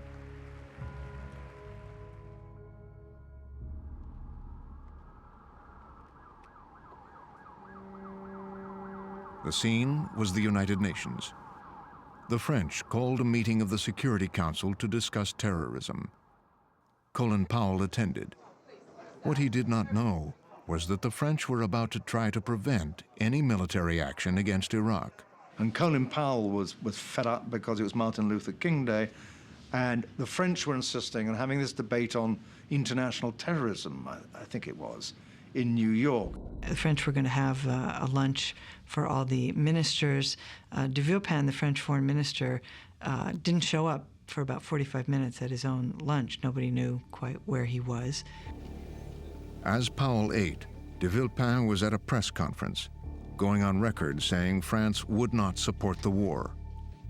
Since we can disarm Iraq through peaceful means, we should not take the risk to endanger the lives of innocent civilians or soldiers, to jeopardize the stability of the region and further widen the gap between our people and our cultures. Which is interpreted as a real stab in the back, particularly to the United States, particularly to Colin Powell. Inside, Powell was finishing his lunch. His cell phone rings, and it's Condoleezza Rice on the phone, and she says, what are you going to do about what he said? She said, what do you mean what he said?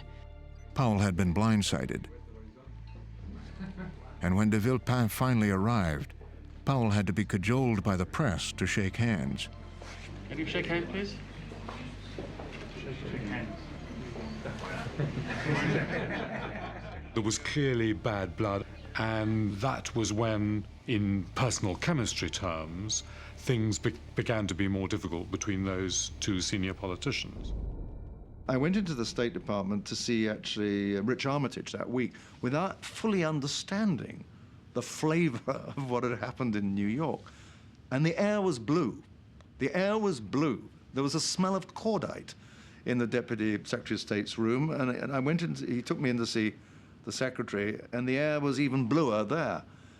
And I suddenly realized how badly the French had played their hand on that. But the effect on Powell was even more profound. Administration said, you've been skunked by them. You've had the wool pulled over your eyes. You know, they've made you look foolish. There were those in the White House that wanted to make him look bad, wanted to make him look like diplomacy was not an answer, that in fact the French had betrayed him. Powell had lost face inside the administration. And then, as a final insult, Donald Rumsfeld stepped into Powell's diplomatic province. You're thinking of Europe as Germany and France. I don't. I think that's old Europe. If you look at the entire NATO Europe today, the center of gravity is shifting to the east. With that, the American diplomatic effort was in shambles. There were those who quietly suggested to Powell that if he wanted to stop the rush to war, resignation was now his only option. Part of him said, well, if I leave the field to them. I leave the field to Cheney and Rumsfeld. It would have been an admission of defeat. It would have said, okay, I give up. I'm out of here. And he just couldn't bring himself to do that. There was another casualty of the United Nations debacle, Tony Blair. Like his ally, Colin Powell, he'd been counting on that UN resolution. His government was on the precipice. And I kept on saying to people in Washington, look, if he loses a vote in the House of Commons, the very first example of regime change that you will experience will be in London. Blair was too optimistic, too naive, too idealistic, too self-confident. He has failed heroically, and there's no question that anything that happens now is not what he wanted. Around the world, millions of demonstrators turned out. The massive outpouring of anti-war sentiment and the march of protesters. Blair would keep his promise to Bush. The British would join what was being called the Coalition of the Willing, a coalition the president insisted Colin Powell continue to build. He would instruct Powell to return to the United Nations to deliver the case against Saddam. This was the big production. This was the big show, and Powell had to present it. He was the most credible member of the administration around the world, and they were going to use Powell's credibility to sell this. Well, first thing we asked ourselves as a group was, why is the Secretary of State doing this and not John Negroponte, our ambassador to the UN? John's perfectly capable of doing this. Adlai Stevenson did it. So why is Secretary? Well, we didn't have to ask ourselves that question very long, about 9 nanoseconds. We all said the only member of this administration with credibility with the American people. Mother Teresa ratings, 80% in the polls. Colin Powell. Of course, that's why he's going. So we didn't have any trouble answering that question. You imagine Dick Cheney going to the United Nations and presenting? Dick Cheney only speaks in front of military audiences. But at the vice president's office, they decided to write the speech Powell would deliver. Powell gets a speech written by Scooter Libby, sent to him, and he's told, this is the kind of speech we would like you to give at the UN. It's very strange for the vice president's senior advisor to be writing the speech and saying to the Secretary of State, this is what you should be saying. Powell was skeptical of Libby's speech. He took the initiative to tell his staff, INR, and CIA, we're going to have to go through this. I don't like this. So his mind was already attuned to the fact that he wanted to make it better than he saw it. Secretary Powell was not reluctant at all to throw things out completely. We threw the meeting between Mohammed Atta and Iraqi intelligence operatives in Prague out. He felt it was so full of half-baked truths and allegations that couldn't be backed up, and so hysterical. He had gone over to the CIA to try and get the bad stuff out and make sure it stood up factually. Cheney's office has sent over his own people, John Hanna, who was his special Middle East advisor, who also had participated in the writing. Every paragraph they say, where did you get this fact? Where did this come from? Hanna goes through his clipboard and says, oh, that's from here, that's from there. Some of it just came from newspaper articles. He'd been out there 4 days or so. The secretary called me on a Saturday and said, what are you doing tomorrow? And I said, I'll just be in the office. He said, can you come with me to the agency? And I said, sure. So I went to his house, and we spent Sunday out there, and I felt he was getting a little fatigued at having to knock down all these specious allegations, and he wanted a little reinforcement. So I went out and reinforced him for that day. Rebutting Cheney's version of the speech was taking too long. The UN presentation was only days away. They throw out the version that's been prepared by the vice president's office after they realize they're never going to be able to get it finished. They go back to the national intelligence estimate that the CIA had come up with several months earlier on Iraq's weapons of mass destruction. They use that for their template. Powell insisted his friend George Tenet attend the sessions and vouch for the speech. I sat in the room looking into his eyes, as did the Secretary of State, and heard with the firmness that only George could give it.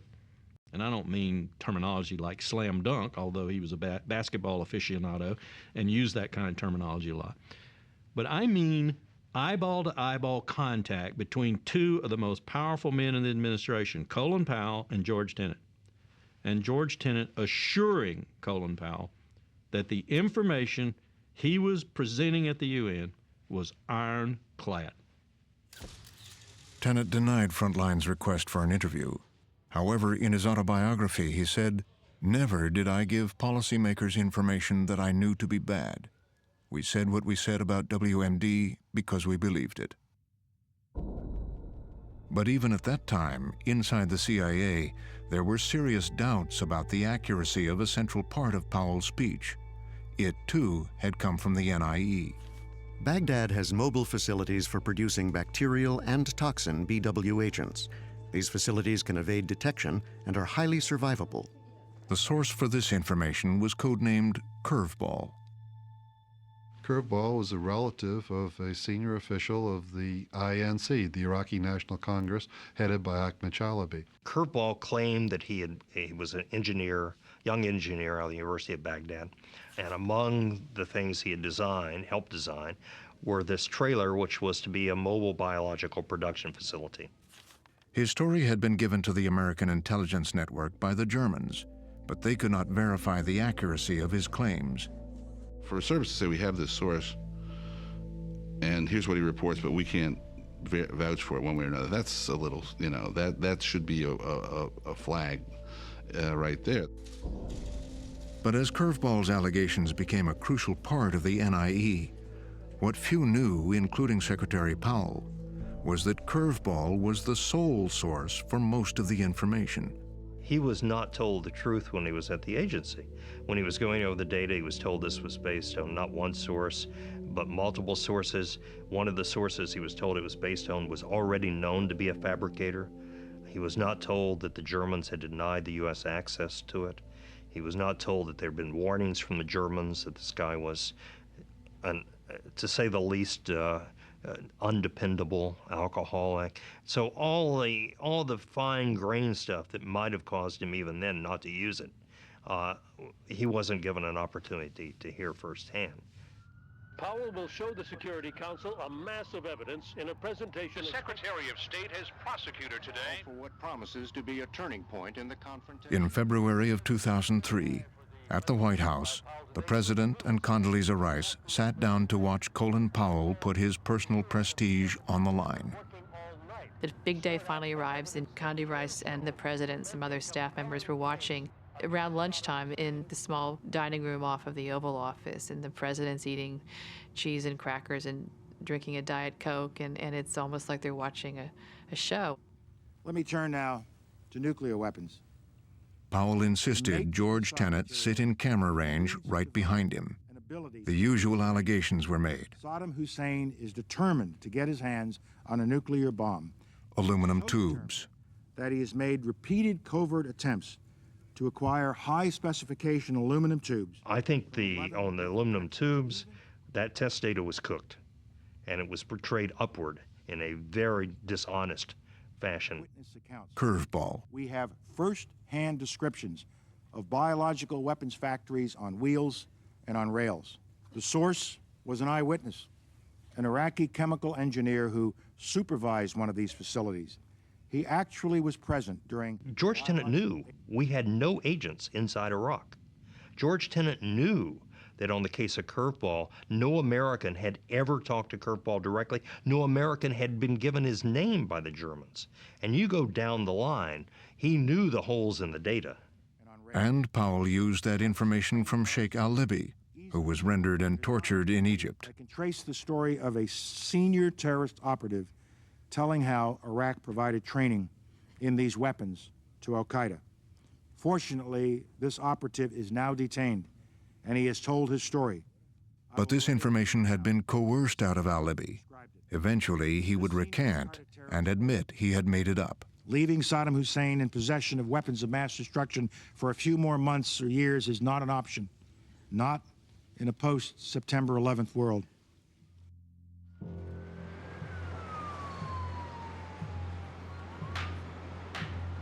And then, just 3 weeks before the invasion of Iraq was to begin, Army Chief of Staff General Erich Shinseki took the Army's internal fight with Secretary Rumsfeld public. General Shinseki, could you give us some ideas to the magnitude of the Army's force requirement for an occupation of Iraq following a successful completion of the war? In specific numbers, I would have to rely on combatant commanders' exact requirements, but I think... How about a range? I would say that what's been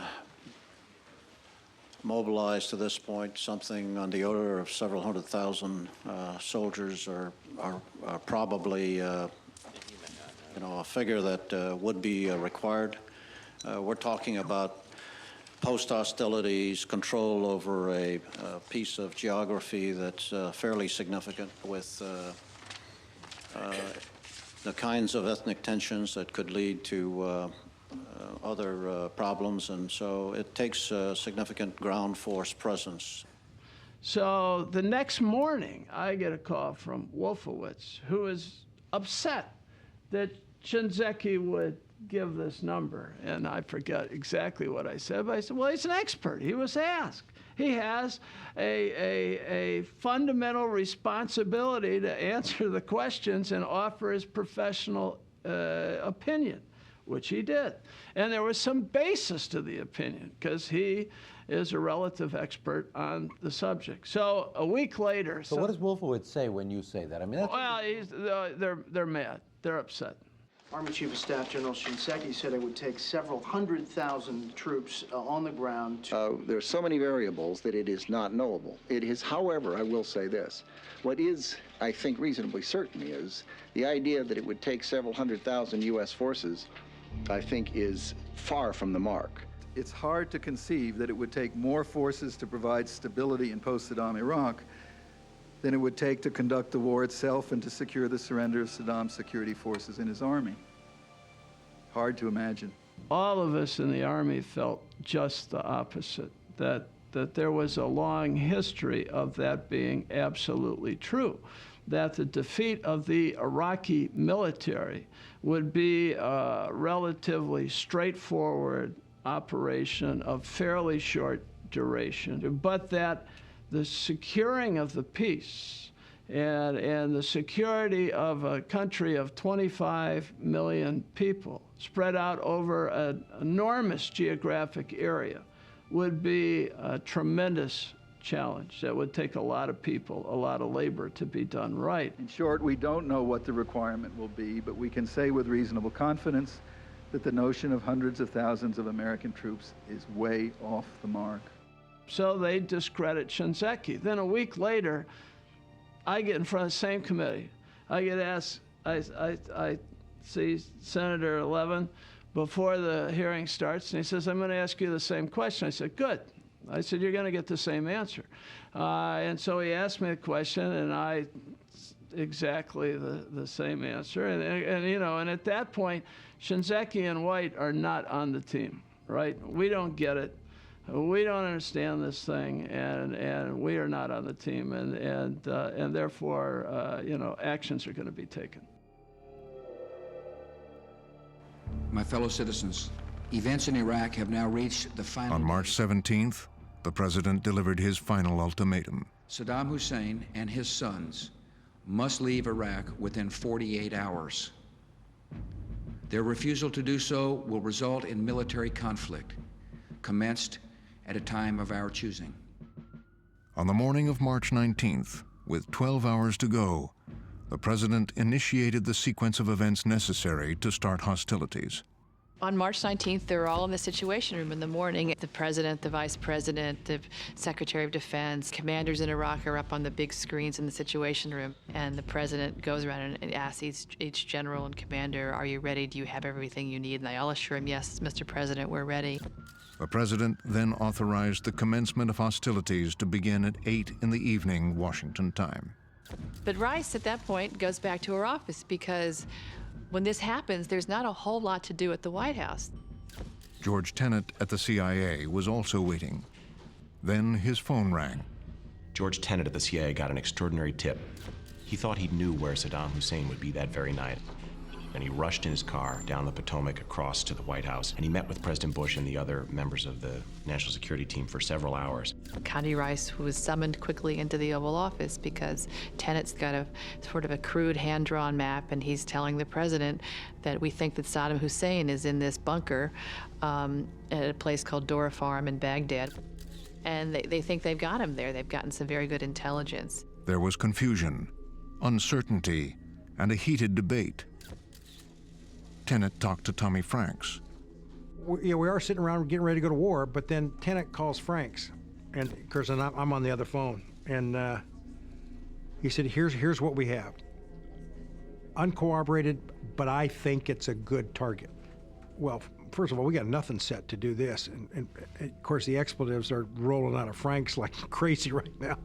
So they talk about it, get a brief together, go to the president. President said, didn't you guys hear what I said? Said, I gave him 48 hours. That's my word. And they go, well, hell, he may not be there then. The president asked all of his senior advisors what they thought, but at the end, he kicked everybody out and sat in alone with Cheney. And Powell later remarked that it thought it was quite interesting that at the end of the day, Cheney had the last word. General Franks ordered 2 stealth bombers to hit Tenet's new target. The attack would commence just minutes after the deadline expired.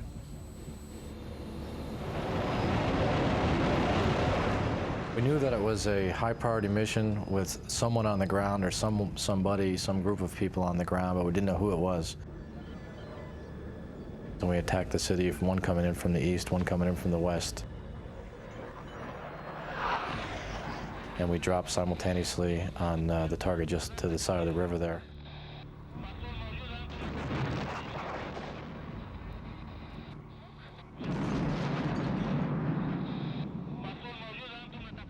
First thing I did when I got into the Pentagon was I picked up the phone and called my counterpart over at CIA, and I said, it's like, dude, what'd you get?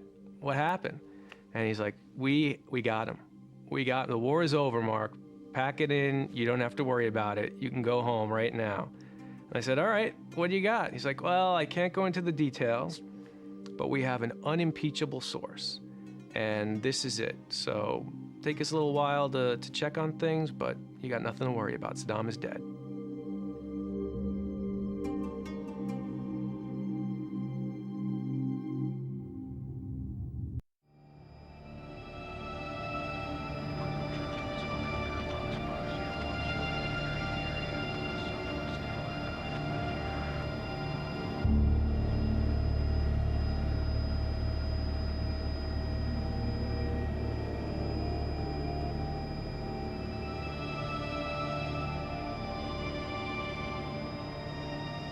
My fellow citizens, events in Iraq have now reached the final days of decision.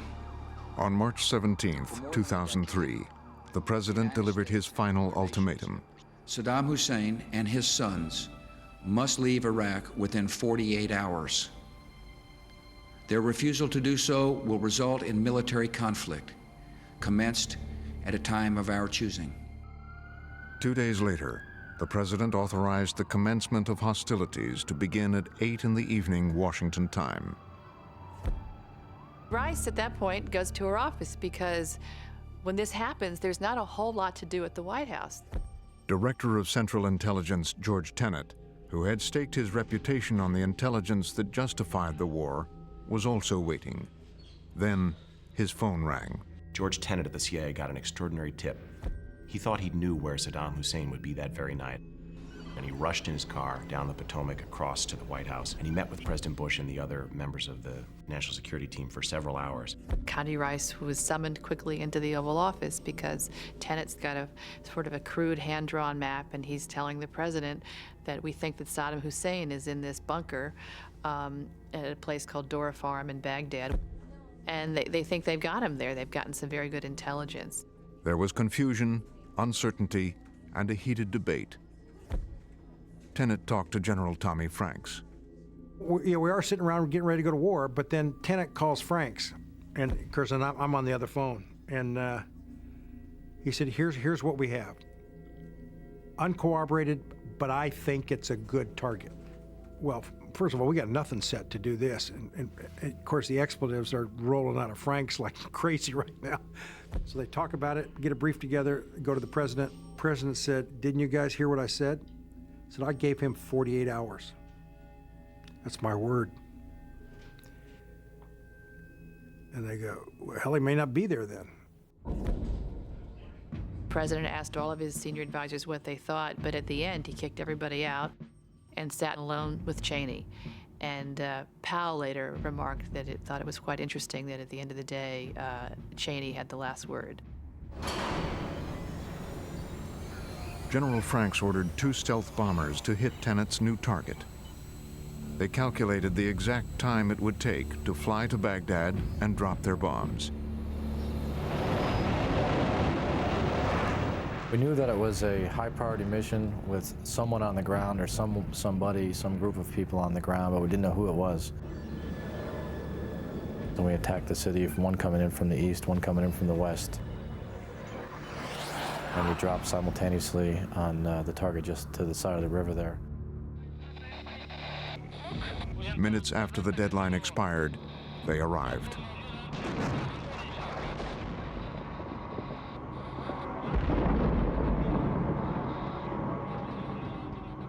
First thing I did when I got into the Pentagon was I picked up the phone and called my counterpart over at CIA, and I said, it's like, "Dude, what'd you get? What happened?" And he's like, we got him. We got him. The war is over, Mark. Pack it in. You don't have to worry about it. You can go home right now. And I said, "All right, what do you got?" He's like, "Well, I can't go into the details, but we have an unimpeachable source, and this is it. So take us a little while to check on things, but you got nothing to worry about. Saddam is dead."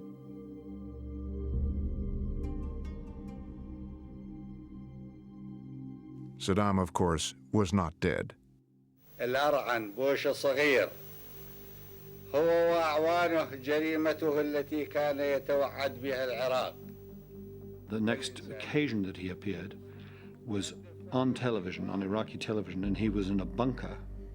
He looked like he had aged about 20 years. He looked shaken. And then it began.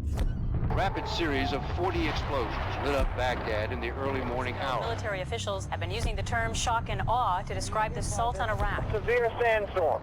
Engaged in direct combat against Saddam Hussein's Republican Guard. Soldiers of the 3rd Infantry Division pushed past the city of Karbala, southwest of Baghdad. It was over in 3 weeks. Saddam's army disappeared. So did Saddam. Pivotal, and they set the stage for an assault on Baghdad expected to begin soon. And so did Saddam's statue.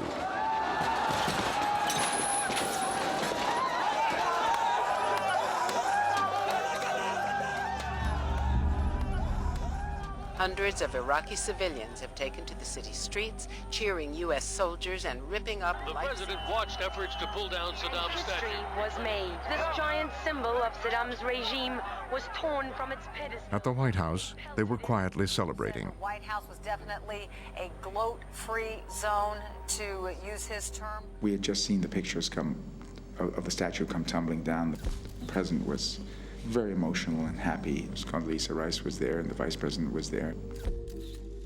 Condi Rice was ecstatic. There were tears in her eyes, and she was very moved by this.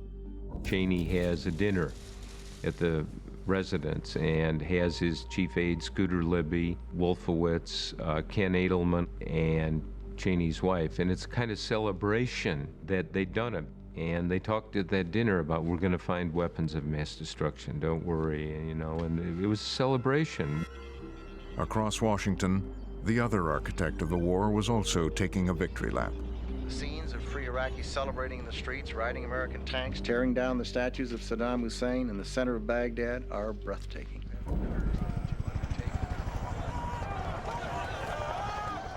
People were just pure exhilaration. At that point in time, you think, this might just work.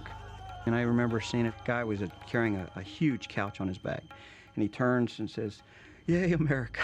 You know.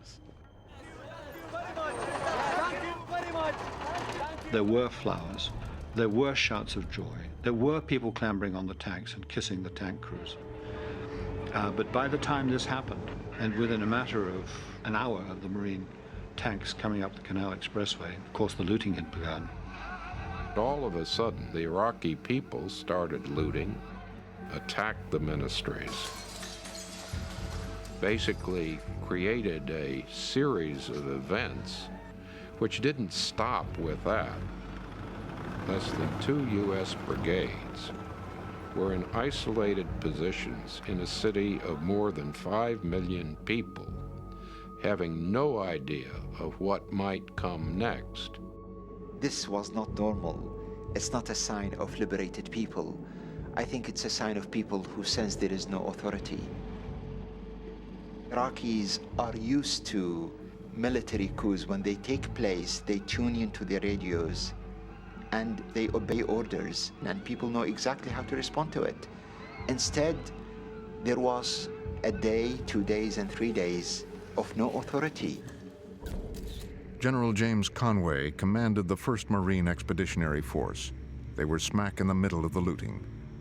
If we had been told to stop the looting and secure key elements of the city, we could have provided the force to do that. Did you get on the phone and say, why aren't we defending these buildings? Why are we letting this country be looted? Nope. You didn't do that? Nope.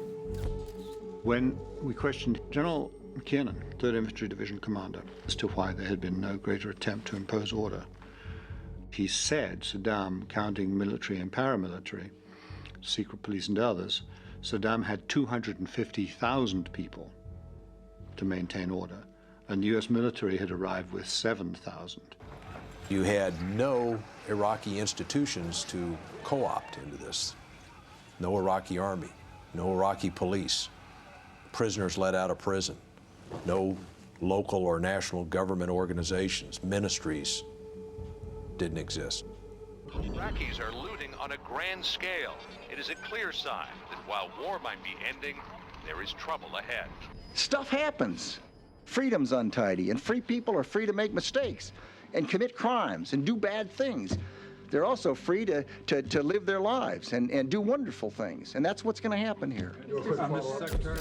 The Secretary of Defense and his oldest political ally, the Vice President, had led the effort to take down Saddam Hussein's regime. They had a simple plan for post-war Iraq, handed over to their hand-picked candidate, an Iraqi exile. Ahmed Chalabi, leader of the Iraqi National Congress, INC. It was primarily Wolfowitz who was in charge of the INC and Chalabi. Their idea was that Chalabi would go in and set up an interim government for Iraq. The Secretary of State, along with his deputy, Richard Armitage, strongly opposed Chalabi. It was both a policy dispute and it became, unfortunately, quite personal. In what sense? Well, friendships were dashed, et cetera. I mean, long-standing 20-year, 25-year friendships. You and who? Me and Wolfowitz, for instance. We'd worked together handsomely for years and years, and unfortunately, our friendship has soured over this. The whole government turned into two camps. One of them is just totally opposed to Chalabi, and the other one was so pro-Chalabi. What should they have been thinking about? Iraq. The week the statue of Saddam fell in Baghdad, the U.S. military, under orders from the civilians at the Pentagon, delivered Ahmed Chalabi into southern Iraq. The plan was to allow Iraqis to participate in their own liberation in some form or another. And of course, the State Department was dead against it. Everybody was dead against it. They were irritated at the fact that Chalabi was being flown in, and it took the personal intervention of friends of Mr. Chalabi in the Pentagon to make it happen. They called it Operation Crescent Rising. Chalabi and his 700-troop militia. What I want to do was participate in the liberation of Iraq, and also to show that we can operate on Iraqi territory without much U.S. help. The Americans hoped Chalabi and his army of exiles could get in on the fighting, so he could be seen by Iraqis as a potent leader. People wanted to trust him. If he worked out, he was the answer to everything. He could come in with his own army and help us take Iraq. He could run Iraq. He could put people in there and run the ministries. I mean, it could all be in one package. And that's where I think it was coming from. Few in Iraq had heard of Chalabi. In the beginning, he drew a curious crowd of onlookers.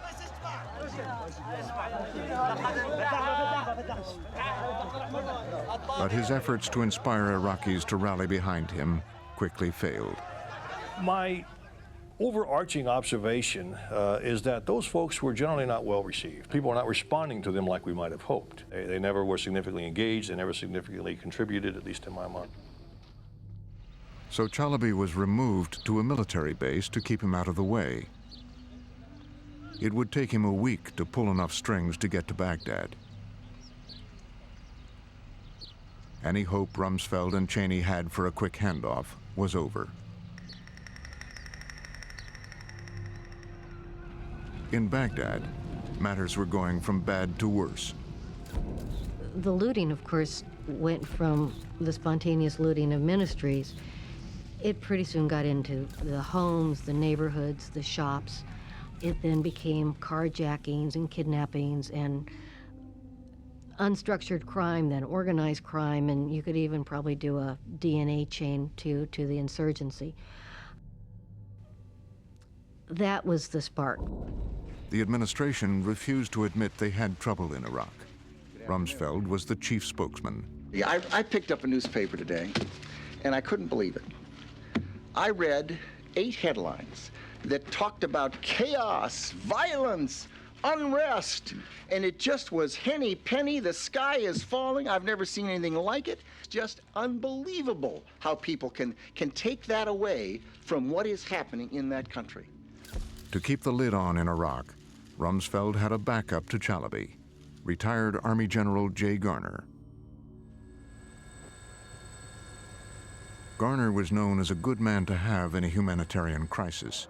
He'd delivered food, shelter, and medicine to the Kurds in northern Iraq after the first Gulf War.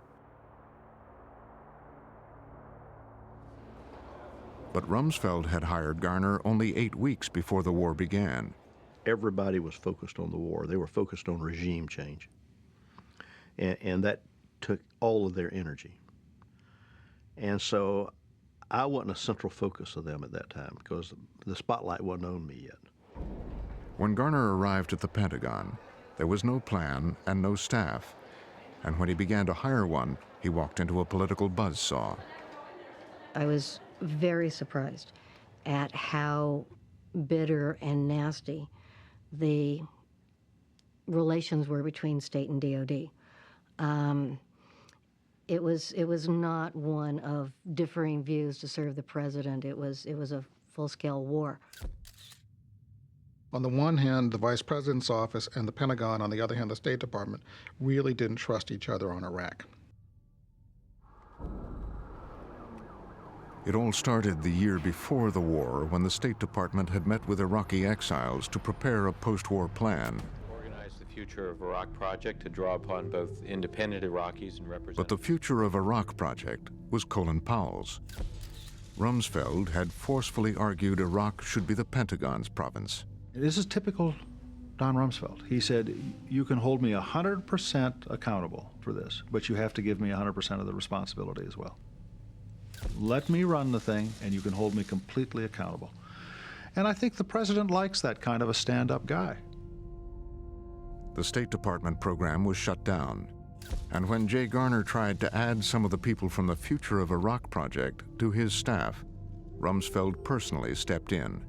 Garner was told again and again, get these state people off the team, get Pentagon people, that is, loyalists, on your team.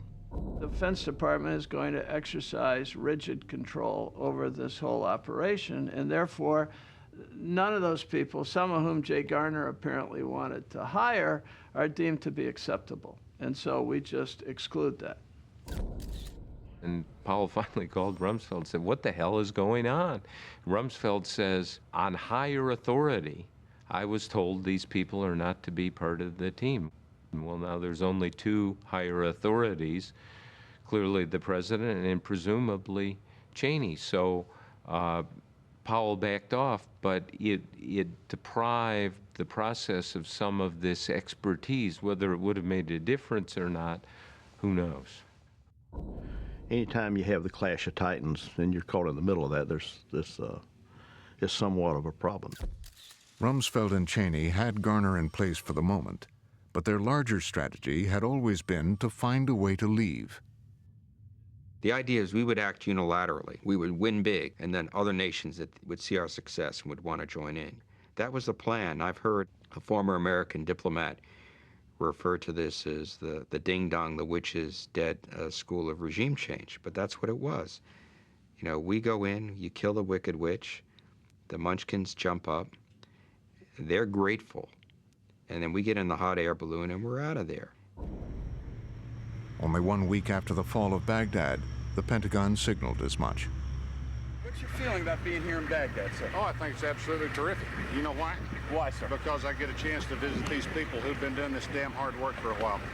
That's probably about all I'm going to tell you right now, okay? General Franks. A very striking thing happened. General Franks gave guidance that his commanders should be prepared to withdraw all American forces except for a little more than a division, which would remain, by September 2003. 110,000 troops were being told to prepare to leave. Garner and his team arrived in Baghdad almost 2 weeks after the statue fell. It was a completely impossible situation for them to be placed in. All we could see was that they were completely under-equipped, undermanned, and seemed to have very little idea where to start. There was this power vacuum. Nobody quite knew what was the plan. The soldiers thought they were all going home. Rumsfeld had sent no clear instructions for what to do, so Garner began his mission by appearing in a series of photo ops. Nobody told Garner, this is what we're going to do. So Garner was just sort of flailing around. Garner worried Iraq was on the verge of spinning out of control. He decided it needed its own government right away.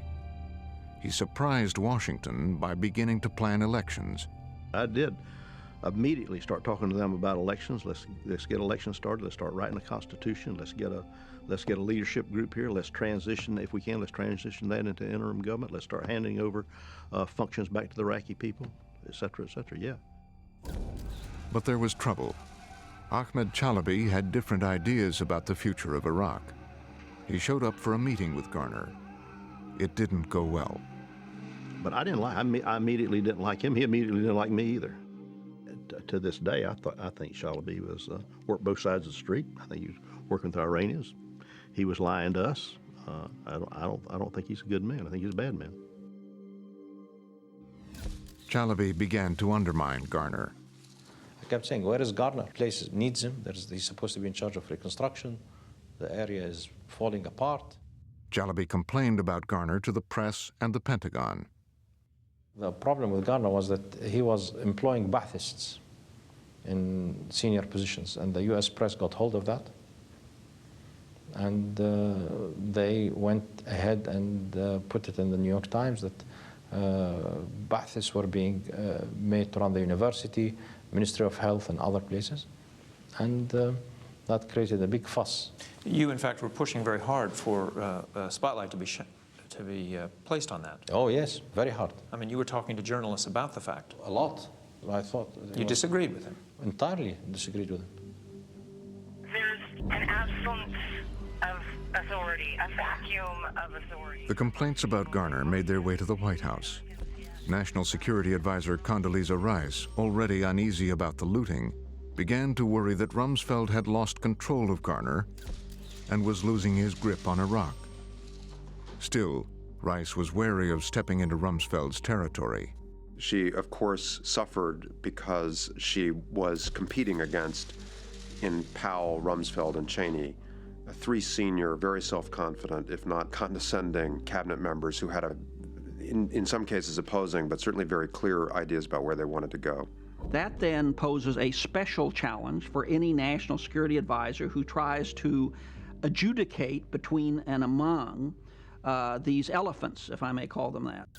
Insiders say Rumsfeld didn't respect her.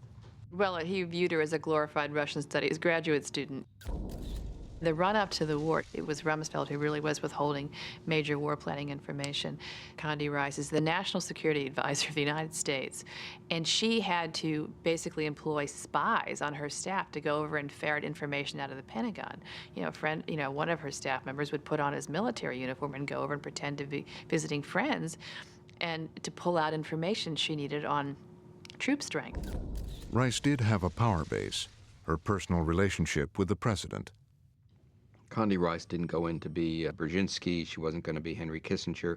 She saw herself really, I think, more as a kind of personal advisor to the president with whom she was exceedingly close. She had an extraordinary bond with the president, and she really became the president's friend.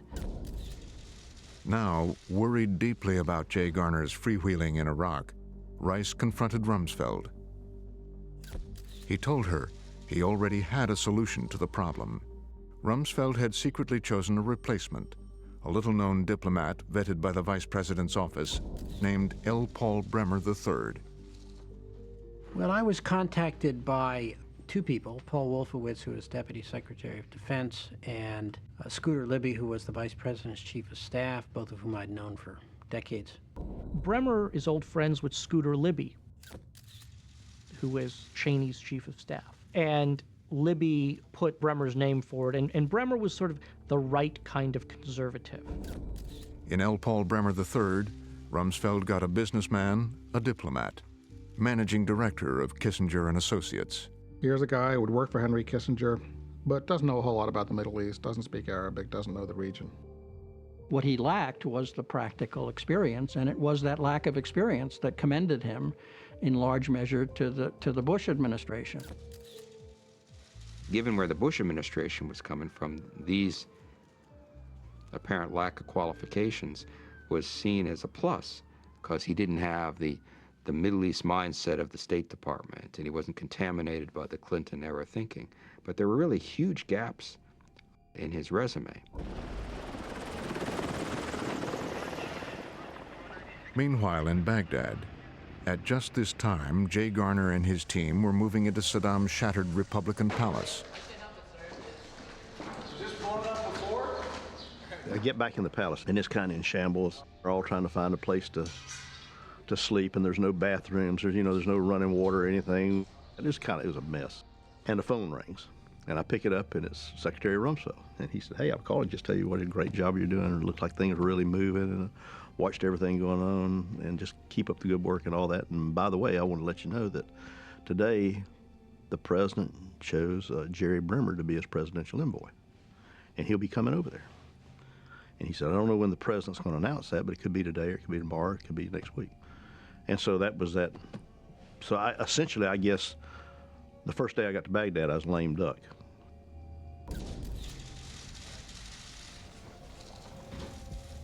Today, it's my honor to announce that Jerry Bremer has agreed to become the presidential envoy to Iraq.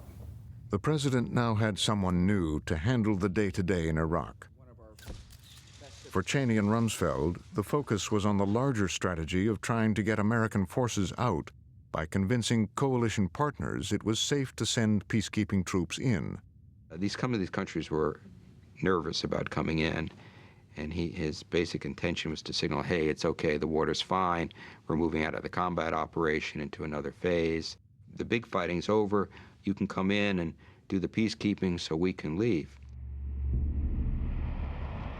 The president even strapped himself into a fighter jet, flew 30 miles off the coast of California to reassure the world that the major combat phase of the war in Iraq was over. My fellow Americans, major combat operations in Iraq have ended.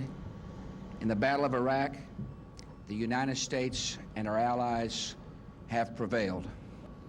Because of you, the tyrant has fallen, and Iraq is free.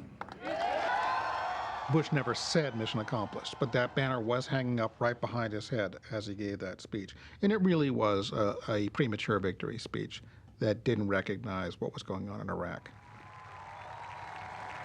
The hope for arrival of a large number of peacekeepers from other nations would never materialize. In early May, Special Envoy Bremer arrived in Iraq. We flew on C-130 into Baghdad. The thing that was striking to us was the fact that a lot of the buildings were on fire. Baghdad had been burning for a month. There'd be buildings on fire. The fires would just have to burn themselves out because there was no fire department. There was no government. There were no police. The army was gone. As they drove into the city, Bremer made a decision and promptly announced it to his new staff. I did one thing that wasn't very smart, which was suggest to the staff meeting that I thought we should shoot the looters, that our military should have authority to shoot the looters, which they did not have at that time. His point was you only needed to shoot a few of them to make that point, and the looting would stop. This wasn't very smart to do because somebody on the staff immediately told the press that I had suggested shooting the looters, and we had a problem. That day, I was embedded with Teddy Spain, the MP commander for Baghdad, actually the U.S. police chief for Baghdad. And I turned to him and I said, hey, Colonel Spain, I'm reading in this New York Times story that you're going to shoot looters. He says, nobody's told me that. Well, of course, it's against our code of honor. There just is not sufficient justification to shoot somebody because they're carrying a computer out of the old Ministry of, Education building.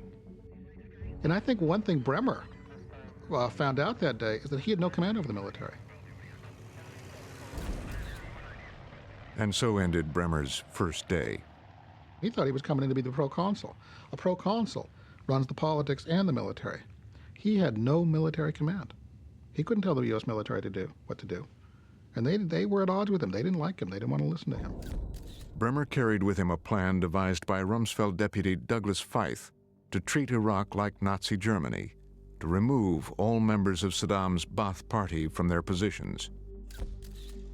Bremer hadn't been there very long, literally a day, and these papers were coming out of his briefcase. I was in the office outside of the front office and began reading them and so on. I'm walking down the hall and Ambassador Robin Rayfield says, have you seen this? She has a piece of paper. I said, no, what is it? She says, de-Baathification order. I said, wow.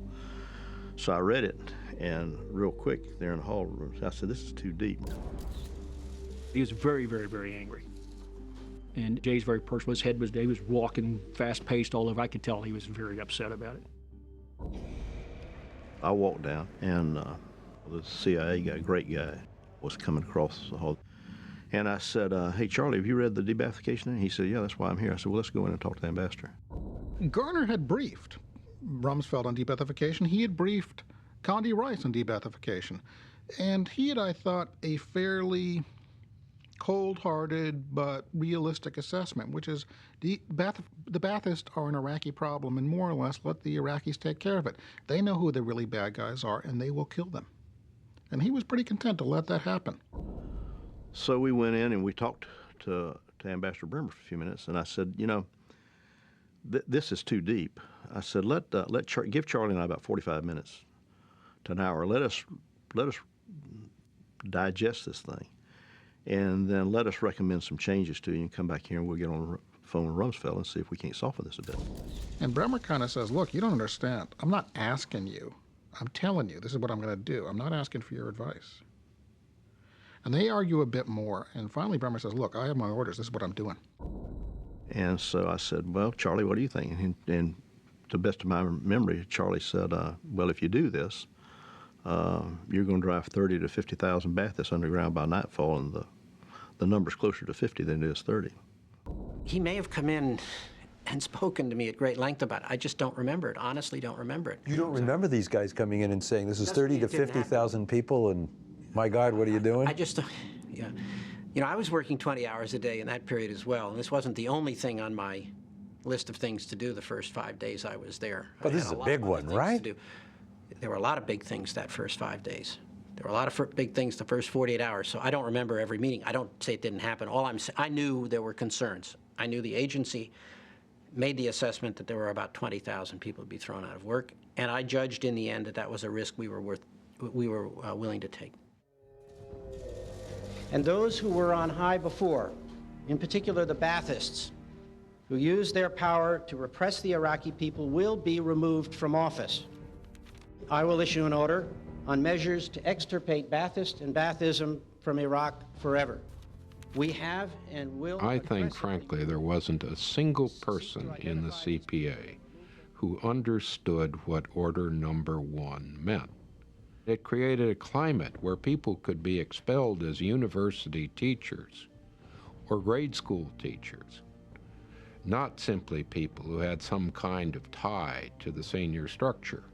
Two reasons we wanted to keep the Baathist Party intact. One, the only folks have experience running the government, so we needed to keep them. Number two, the Sunnis need to have a voice. And if you don't give people a voice, they have relatively few options. And what the Middle Eastern history and Middle Eastern, what it tells us, their next option is violence. And then, 7 days later, another decisive and controversial announcement, CPA Order Number 2, the decision to dissolve the Iraqi military. I think the decision not to recall Saddam's army from a political point of view is the single most important correct decision that we made in the 14 months we were there. That's described as the first step toward reconstitution. This time, the policy had been designed by Bremer and then approved by the civilians at the Pentagon, Feith, Wolfowitz, and Rumsfeld. We believed, Bremer believed, and I think the leadership in Washington believed, that it was very important to demonstrate to the Iraqi people that whatever else was going to happen, Saddam and his cronies were not coming back. The U.S. commanders disagreed with the civilians. Desperate for boots on the ground, they had been counting on a pacified Iraqi army to do the grunt work. We actually had people negotiating with Iraqis to bring them back. And there were a lot of Iraqis saying, okay, we can bring back units. They were clearly anticipating, at least as late as 9 May, of having available Iraqi forces for us to use in a reconstruction effort. Now you have a couple 100,000 people who are armed, because they took their weapons home with them, who know how to use the weapons, who have no future, and have a reason to be angry at you. Who knows how many folks who got disgruntled and went to the other side. I will tell you this, 72 hours after the decision was made, the first major attack from the airport road took place.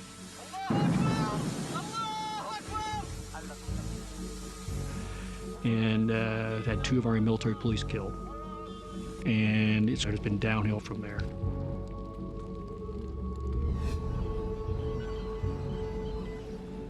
At the White House, they were also surprised by the announcement.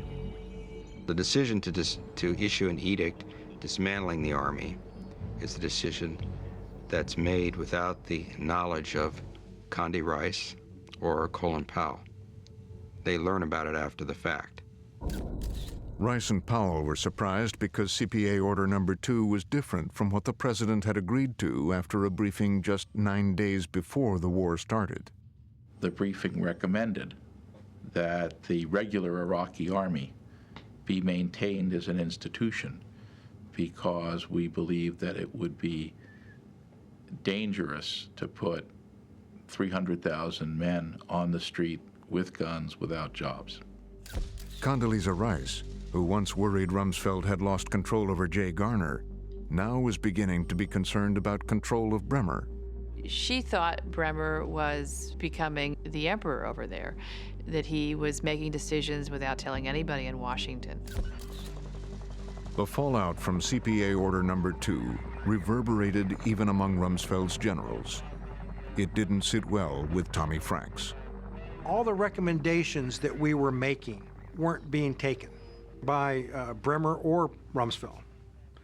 So that's when Franks said, "I'm done." They said, "Well, we'll give you you can be chief of staff of the Army." He said, "No, I'm done. What would I do?" The president asked him, "No, nope." And then the top military commanders in Iraq all chose to leave. It's a real sign of official inattention that almost the entire leadership of the U.S. military changes over. General Franks retires. The ground commanders, McKiernan and the people around him, and Wallace, are gone, replaced by the most junior lieutenant general in the U.S. Army, Ricardo Sanchez, who until that point had been commanding one division of about 17,000 people, suddenly is commanding 150,000 troops. Here was a guy who had been only 2 or 3 years before a 1-star general. Now he's a 3-star general, rapidly promoted, and finds himself commanding American forces in the most important military challenge that they've had in 40 years, utterly unequipped for it. So across the board, it's almost like people are wiping their hands saying, "Great job, fellas. You know, you guys play the next game. We're out of here."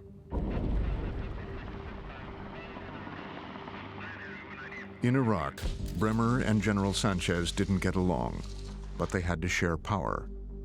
Early on, they did agree on one thing. Iraq would be a better place without a relatively unknown Shiite cleric named Muqtada al-Sadr.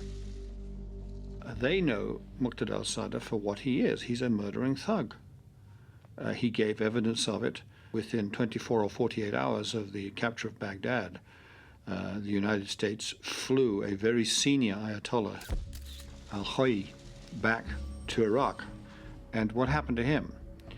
He was murdered, and murdered most brutally, almost at the doors of Muqtada al-Sadr's home. I felt this was a very dangerous man, and I thought we should move against him before he got stronger. Bremer's point was, it's going to be ugly no matter when we confront him. Wouldn't it be better to confront him when his militia is 200 people rather than 1,000 or 2,000? Jerry Bremer persistently tried to persuade Washington to take him on from the very beginning and failed. I think 3 times we were ready to go. Sanchez was ready to go. We had the plans made. The Iraqis were going to do it. We were going to back them up. It was all done and ready to go. And Washington got cold feet every time. Rice's National Security Council and Rumsfeld simply delayed making any decision about al-Sadr. Jerry would make the argument and people would worry. And it wasn't an analytical process by which, well, let me tell you the 7 reasons why we shouldn't act. It was rather, well, let us get back to you on that. We're worried about it. So he never got the authorization, and the military never got the authorization to act. Sadr's influence would continue unchallenged. With the president's political rivals on the attack, the public's view of the war effort appears to be shifting. The administration has begun to prepare the American people for a longer than expected presence in Iraq. By early summer, an unease was settling over Washington about what was happening in Iraq. Iraq's weapons of mass destruction. 45% think the Bush administration hid important elements. At the White House, they knew one thing would stop the critics: finding Saddam's weapons of mass destruction. Search for weapons of mass destruction in Iraq. But that also wasn't going well. Early on in the war, it seemed quite clear that they were not going to find major stockpiles of weapons. Everybody was confident. Everybody was certain. We'll find it. Even when they didn't find it from the interrogations, didn't find it in the sweeps, didn't find it in the documents, there was still a very deep belief, we just haven't found it yet.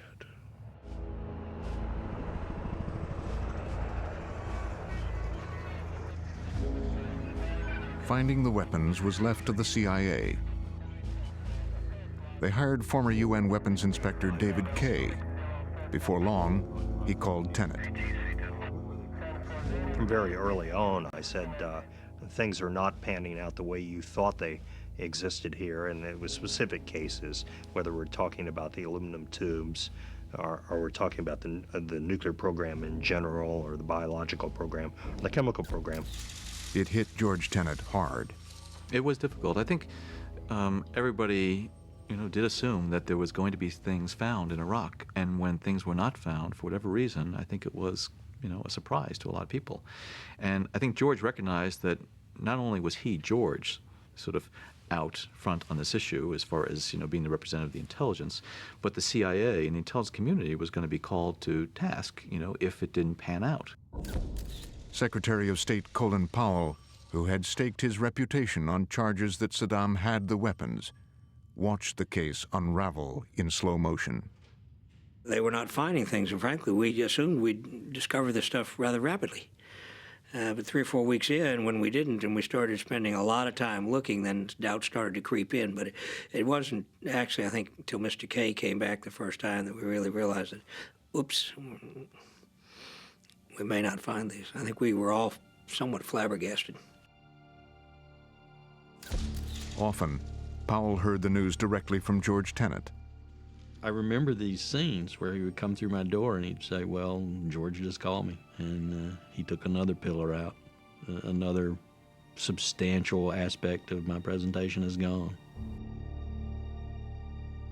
He took it like a soldier, but it was a blow. I mean, it was a blow to me. I mean, I wrote out my resignation. I put it in my center drawer, typed it myself. I wouldn't even make my staff assistant type it.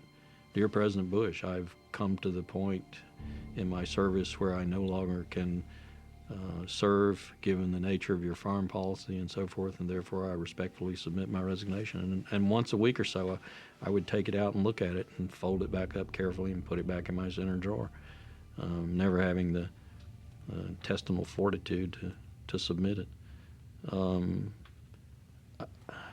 I won't speak for Colin Powell, but I tell you, it really affected me. Of all the president's inner circle, it was the vice president who had pushed the case about WMD the hardest. I think it's fair to say the vice president was and remained for a considerable time more skeptical of my judgment that there were no weapons and hoping that they would come. To the vice president, the news spelled trouble. And sure enough, one day on the op-ed page of the New York Times, there it was. I have little choice but to conclude that some of the intelligence related to Iraq's nuclear weapons program was twisted to exaggerate the Iraqi threat. I sat down and wrote this article of 1,500 words for the New York Times entitled What I Did Not Find in Africa, and basically laid out the trip, laid out my conclusions. It was all about that yellow cake uranium story and those 16 words the president had said in his State of the Union speech. The British government has learned that Saddam Hussein recently sought significant quantities of uranium from Africa. When Cheney read Wilson's allegations, he wrote a note to his staff. Have they done this sort of thing before? Send an ambassador to answer a question.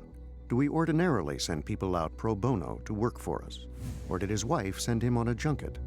Ambassador Wilson's wife, Valerie Plame, was a CIA officer, which for Cheney and others offered further evidence that they were involved in a war behind closed doors with the CIA. There was a substantial group of people in the White House who believed that elements of the Central Intelligence Agency were opposed to the president's reelection and might even be running a quasi-covert action to prevent the president's reelection. The president's team is facing another stinging critique over what... Also in the news, CIA officers leaking inside stories about the flawed intelligence. There have been more leaks and discussions kind of outside what I would consider to be the appropriate level than I've ever seen before. One of the effects is that it really irritates the White House, and that is not a useful situation to be in. Terrible couple of weeks dealing with this issue of Iraq and uranium. There were questions about the uranium claim. A media firestorm ensued. Supervisors Sunday downplayed the significance of the faulty charges that President Bush hyped. The White House decided to fight back by blaming the 16 words on the CIA and George Tenet. During the run-up to the war, the Cheney-Rumsfeld team had challenged the CIA and had created a competing intelligence unit to justify the invasion. Cheney was very unhappy with the intelligence he was getting from the CIA. And so he put pressure, I think, on Rumsfeld and on the Pentagon to come up with their own estimates. Tenet had eventually become a willing partner with Rumsfeld and Cheney, incurring along the way intense criticism.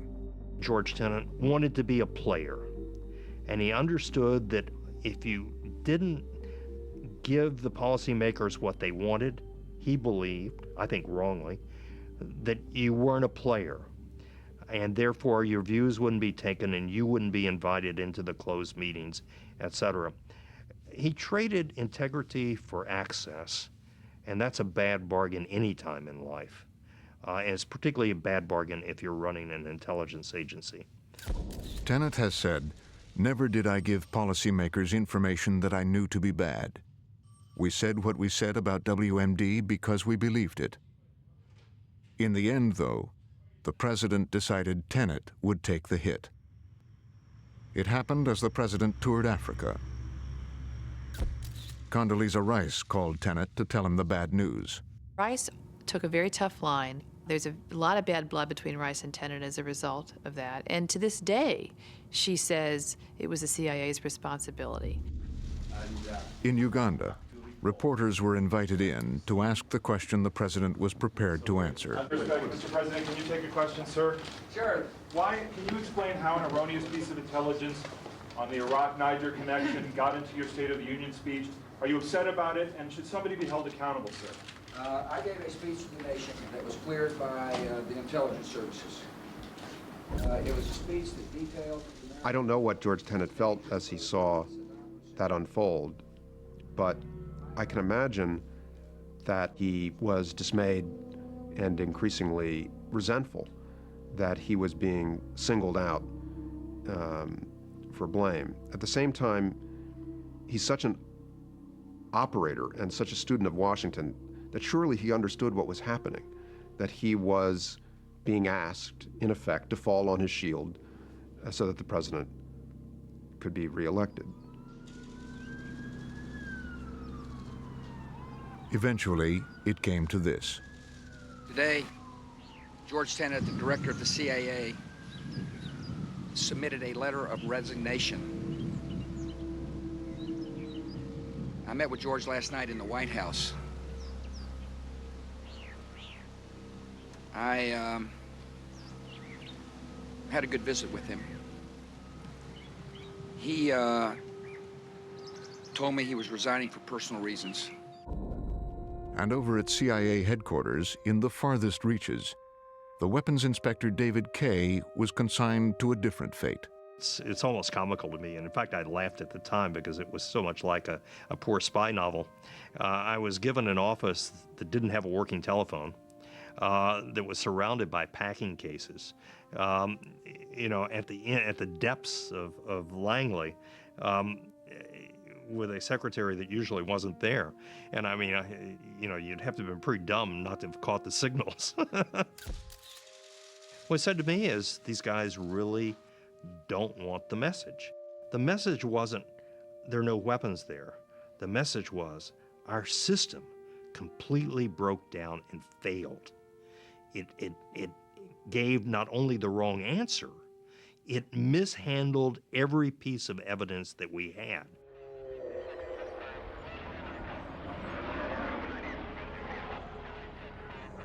By summer, Iraq had become a very dangerous place.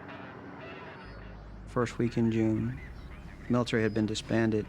The sheikhs were telling me that the insurgents were paying them money, paying them up to $500 per operation. If they could videotape to show that they had killed someone, they got a bonus. Look, it's got a military spin on it. Now you weren't seeing looting, criminal things as much as you were seeing grenades off of bridges, all types of things. What's going on isn't the maneuver of tank brigades against the Republican Guards.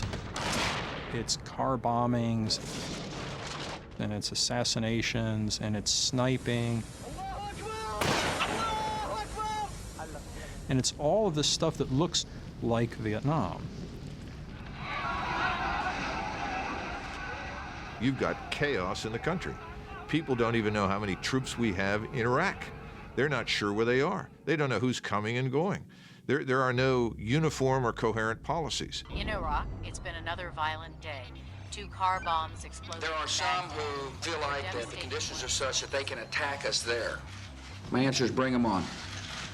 We got the force necessary to deal with the security situation. There's been another spasm of violence in Iraq. We're in a state of denial. A car bomb killed at least 5 Iraqis in the We were looking on these as sort of a small group of isolated diehards that we could largely ignore.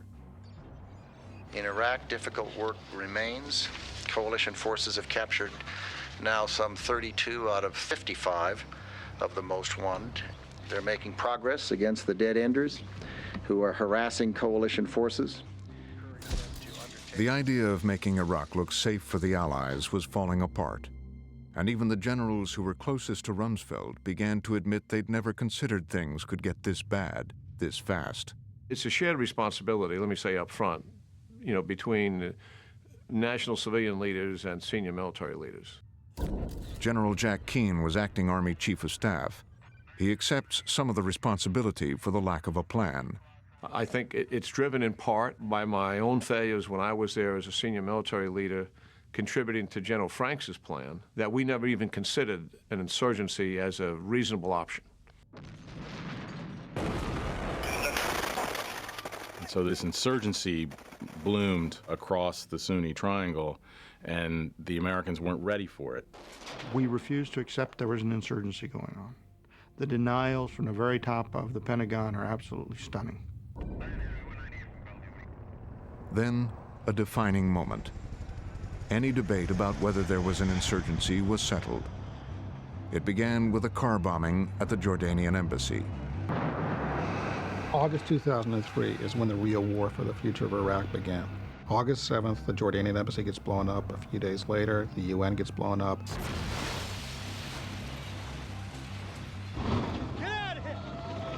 I am in Ambassador Brimmer's front office. We get the news, and then we go into his office, and that's where things take off. It was a very emotional situation for everybody involved.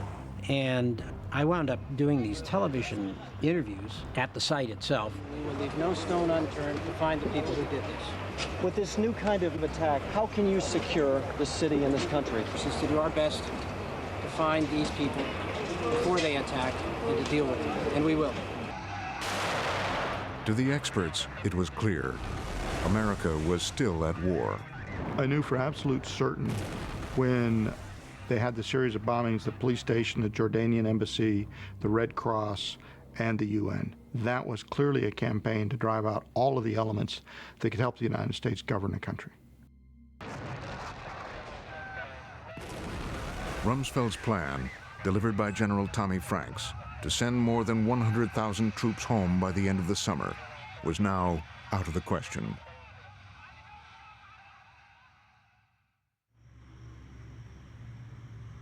In September, the Secretary of Defense boarded a C-17 Globemaster to go see Iraq for himself.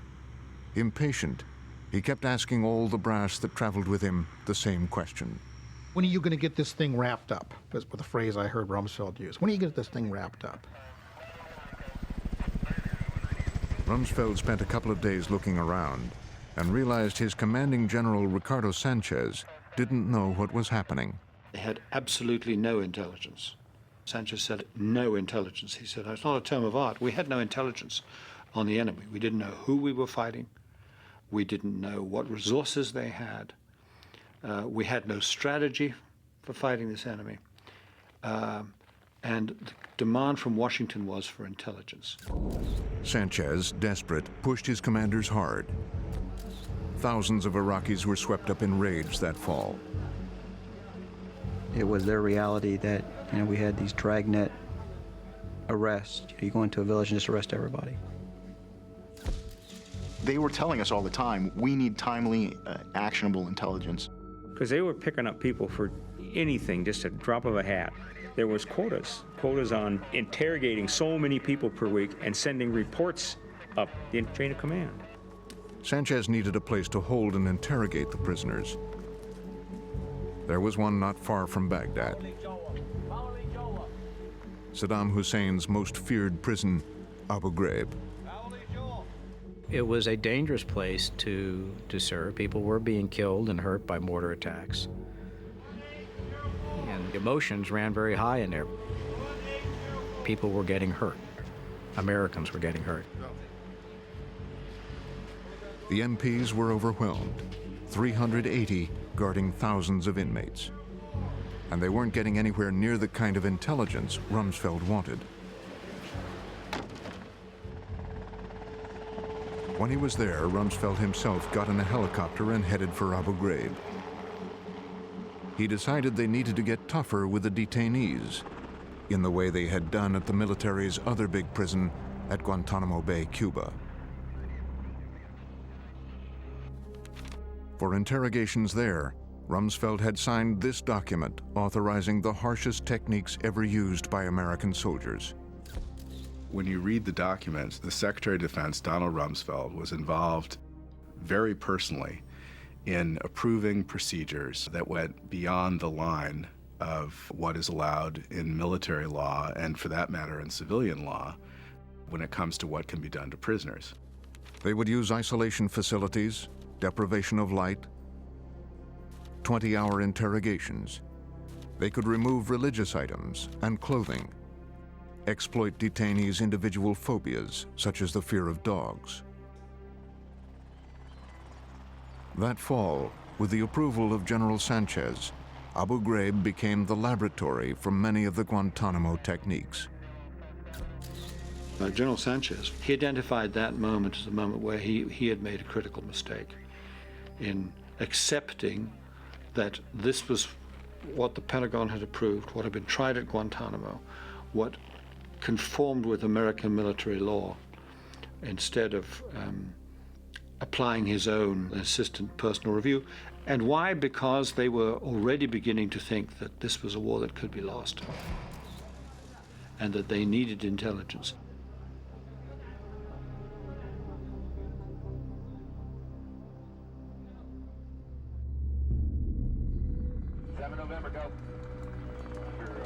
Rumsfeld also took a hard look at what Paul Bremer had been doing.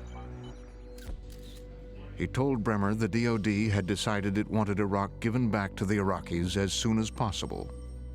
The policy side of the Pentagon was saying the best way to cut all of this short is simply to hand over power to some Iraqis, find us some Iraqis, give them authority, we'll end the occupation, we'll get out of here. But Bremer had no idea who to hand the government to. he had formed a governing council of various Iraqi leaders, including Ahmed Chalabi, but had no confidence in them. And I told Secretary Wolfowitz, who was pushing this idea of early sovereignty, just handing sovereignty over, I didn't think the governing council was up to this. They couldn't organize a two-car parade. They were simply not able to make decisions in a timely fashion, or any decisions. Frustrated, Bremer began to strike out on his own. Bremer started out as someone who reported to Rumsfeld. But once he was out in Iraq, Bremer became his own Rumsfeld. He was in charge, he was the viceroy. I think effectively Bremer didn't report to anybody. Wolfowitz told me flatly that Bremer ignored him. Bremer devised a complicated 7-stage multi-year plan to bring democracy to Iraq. But instead of running it up the chain of command to Rumsfeld and the White House, he unveiled it in a newspaper. Bremer lays out this plan in an op-ed piece in the Washington Post. It was a surprise to people in the government. That wasn't sent up to Rumsfeld. It wasn't sent to Colin Powell or to Condi Rice. He was his own man. He was the viceroy.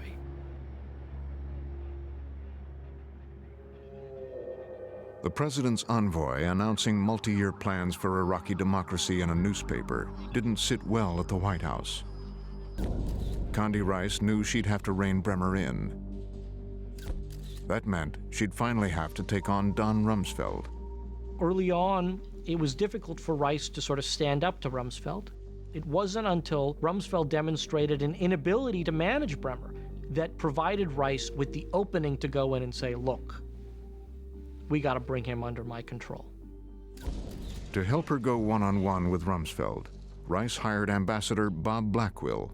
Bob has a reputation for being a kind of no-nonsense guy, willing to crack heads, willing to call somebody an SOB, and I think he was kind of brought in as the muscle for the White House. The president supported Rice. She would now do the talking to Bremer. Rumsfeld, who hadn't been told Rice had hired Blackwell, was now out of the loop. He took me aside and said that his impression was that I was dealing with her and directly with the president through her on political matters. So, and I said, well, yeah, she's certainly very active in this thing. And I got the impression at that point that he was essentially going to focus now almost entirely on the security aspects, and the political stuff was going to be left to the, Rice channel. Rice had just taken half of Rumsfeld's control of Iraq away from him. From the sidelines, he'd have to watch Blackwell and Rice try to get Bremer to back off the multi-year plan. I immediately believe that we are not going to be able to sustain our position in Iraq on that 3-year timetable. I immediately spoke with Condi Rice and Steve Hadley about this, and we discussed, well, what is a reasonable timeline for this? And we decide that it is the following summer, that it is June of the following year. Rice sent Blackwell to tell Bremer. But Bremer wouldn't take orders from Rice. He would have to hear it from the president himself. Bush doesn't like personal confrontation, that he's unhappy with it. I think they'd much rather make the decision without ever saying it, really. And then, as I imagine that meeting between Bush and Bremer, I think there was a sort of sense of, you're doing a hell of a job, Jerry, let's go work out. Oh, and by the way, we're out of there in July. Okay, Mr. President? It was the death of his grand agenda. That was the referendum on Bremer's plan, and Bremer's plan lost. And basically the new policy is 3 words: we're out of here.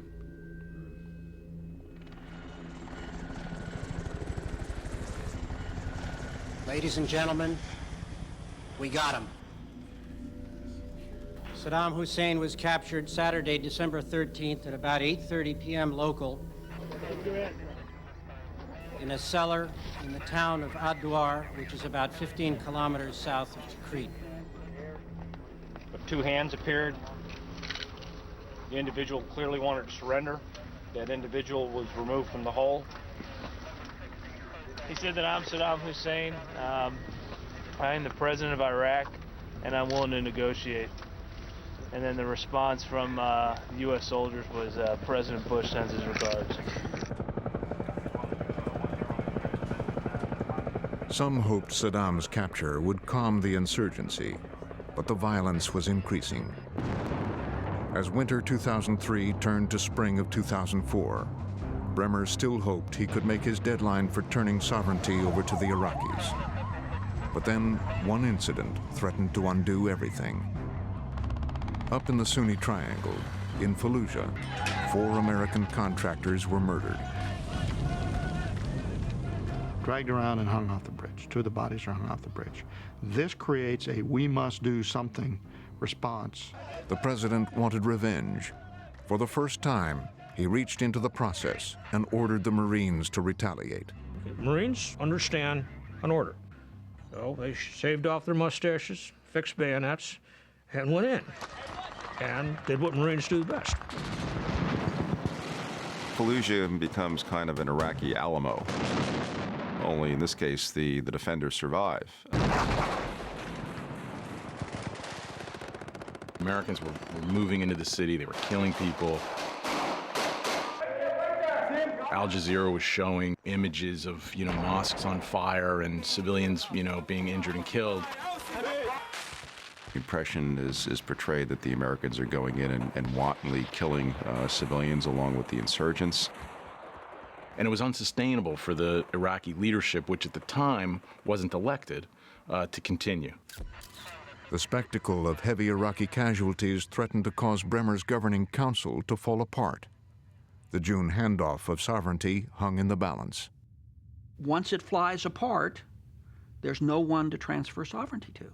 And we can't put Humpty Dumpty back together again in 2 months. Bremer and Blackwell appealed to the president to stop the Marines. The president pulled back. The same guys who had, a couple of weeks before, who had wanted blood, saw a lot of blood. And quite frankly, they realized what they'd done. So they told the Marines to stop. The people of Fallujah reacted as though they had liberated the city. The Marines were now ordered to simply surround Fallujah and contain the insurgents. And it was in the hothouse of Fallujah that those that had not coalesced began to coalesce. Those that had lost or hadn't found structure began to find it. Fallujah was a moment of transformation for the resistance. It became a secure area for the resistance to work in.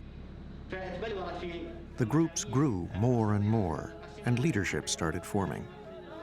These groups fall into 2 main categories: the national resistance and the religious resistance.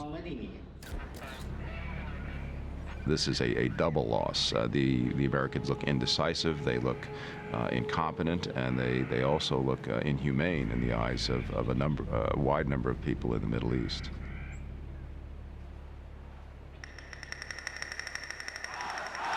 That same month, Muqtada al-Sadr entered the fray. His militia, the Mahdi Army, now being partially financed by Iran, had grown to several thousand. He ordered them into battle. It became clearer and clearer that this man was not only dangerous, he was really dangerous, and was effectively, had learned everything he knew from Saddam Hussein. April, May 2004 was an astonishing time in Iraq. It's when it really brought home that this thing wasn't working. What I knew, just as a reporter knocking around Iraq, was this was really bad.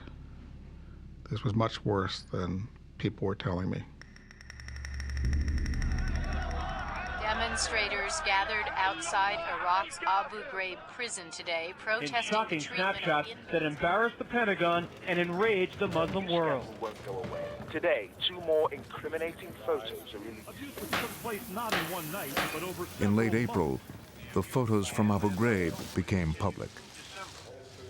Rumsfeld and the Pentagon had kept the pictures secret since January. I'm gravely concerned that many Americans will have the same impulse as I did when I saw this picture, and that's to turn away from them.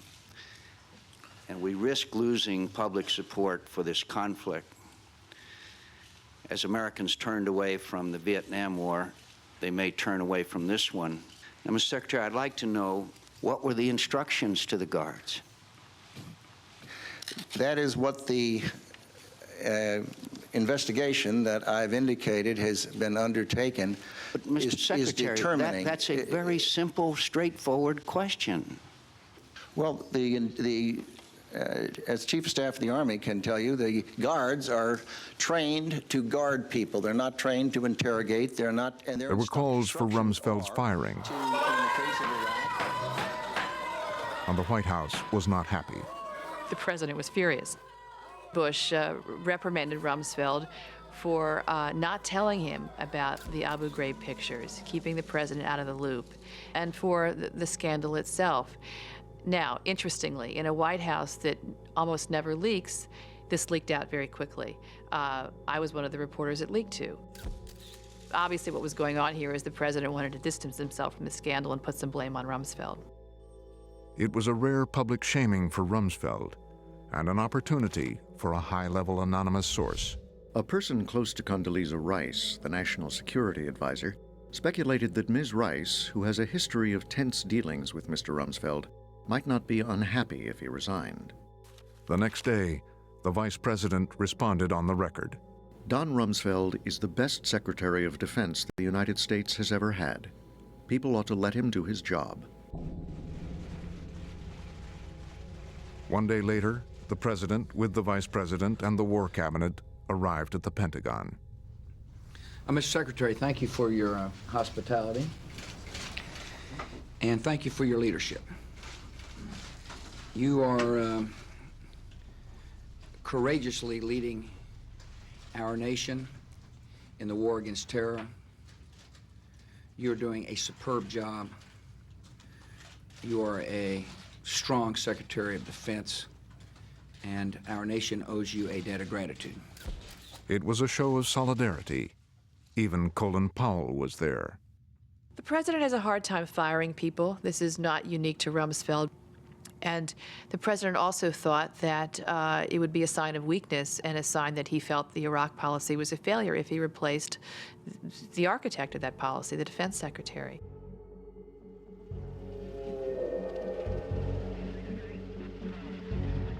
On June 28, 2004, Paul Bremer pushed through an interim constitution, formed a new government, and handed Iraq back to the Iraqis.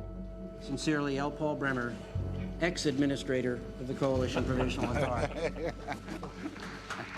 It was time to go home. The intelligence was suggesting that the terrorists and the insurgents were planning a major series of attacks on June 30th to embarrass us, make it look as if we were being chased out of Iraq, not that we were leaving on our own. They were worried about surface-to-air missiles. So we had to devise a way to get out that didn't involve a C-130, and we had to keep, of course, all of it secret. For the cameras, Bremer appeared to leave on this airplane. And we pulled up the stairs, and we just sat in the C-130. We sat there for about 15 minutes while the press and everybody went away, and then we went off out over the cargo that was in the C-130 in the back and flew on a helicopter to another part of the airport. And instead of going out on a C-130, went out on a government plane, smaller government plane, to Jordan, safely. It says a lot about the security in the country by the time we did turn over sovereignty, that is the way that we had to leave. It was sort of an ignominious departure. It was yet another metaphor. It's been another spasm of violence in Iraq. Chaos returned with a vengeance. 18 young men abducted, tortured, then shot dead. It's possible that Iraq could move towards civil war. The insurgents have stepped up their attacks since an interim Iraqi government was installed late last month. The summer of 2004 was the height of the political season. The president was running for re-election. The insurgency was still raging, The last thing the White House wanted was any more bad news from Iraq. Top military officer in Iraq is being replaced. Pentagon is expected to replace Army Sanchez was out. General Ricardo Sanchez as the top. It was time to try a new general. General George Casey Jr. would take over from three-star Lieutenant General Ricardo Sanchez. Rumsfeld reached into the Pentagon bureaucracy for a four-star general and found George Casey. We still don't know a lot about General Casey. He is one of the most anonymous senior generals in American military history. He's second-generation Army general. His father was a general who died in Vietnam. He goes out to Iraq, yet he's never led troops in combat. Here's a guy in charge of the biggest American war since Vietnam, and nobody knows who he is. You can name any major war that the United States has been in, and the principal generals will pop out. You know, General Grant, General Patton, General MacArthur, Eisenhower, Westmoreland, Abrams, Casey. Rumsfeld had a new exit strategy. Casey was ordered to minimize American casualties, to train and shift responsibility to the Iraqi army ASAP. The objective is to get Iraq under control at a basic level, train up Iraqi security forces, turn over responsibility to the government, and leave. Our strategy can be summed up this way. As the Iraqis stand up, we will stand down. Standing up the new Iraqi force would take years. Until then, Casey would have to keep the lid on without adding more American troops. Rumsfeld's prescription was to reduce the footprint, not to step up our efforts to win. The challenges are gigantic. You're trying to stand up an army, a multi-ethnic, multi-religious army, in a country that never had much of a national identity to begin with, and you're trying to do that in the middle of a very, very violent insurgency. You know, no small order. And then General George Casey flew to Baghdad to assume his first ever combat command.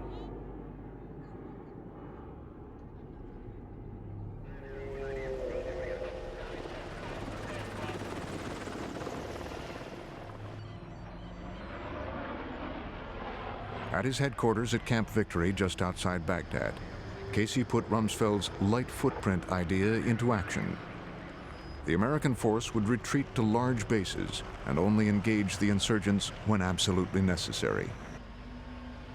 You had war tourism, units based on big forward operating bases, FOBs, going out and doing patrols from Humvees, usually not foot patrols, but mounted patrols, and then coming back to their base.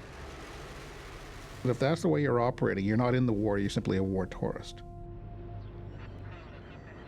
When you look back on that and analyze it, it's a short war strategy. Nowhere in there is a plan to defeat the insurgency. So we had no military strategy to defeat the insurgency. And almost immediately, there was a challenge to the light footprint strategy. It came from the Shiite cleric, Muqtada al-Sadr.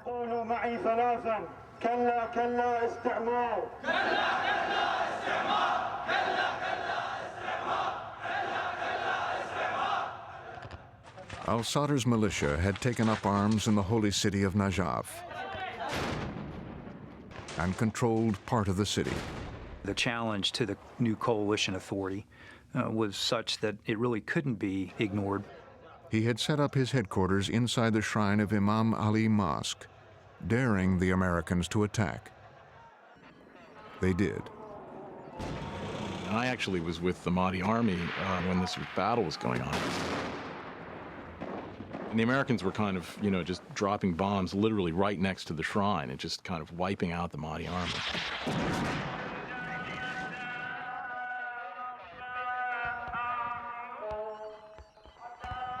Al-Sadr was surrounded, but the White House didn't want to risk destroying the mosque.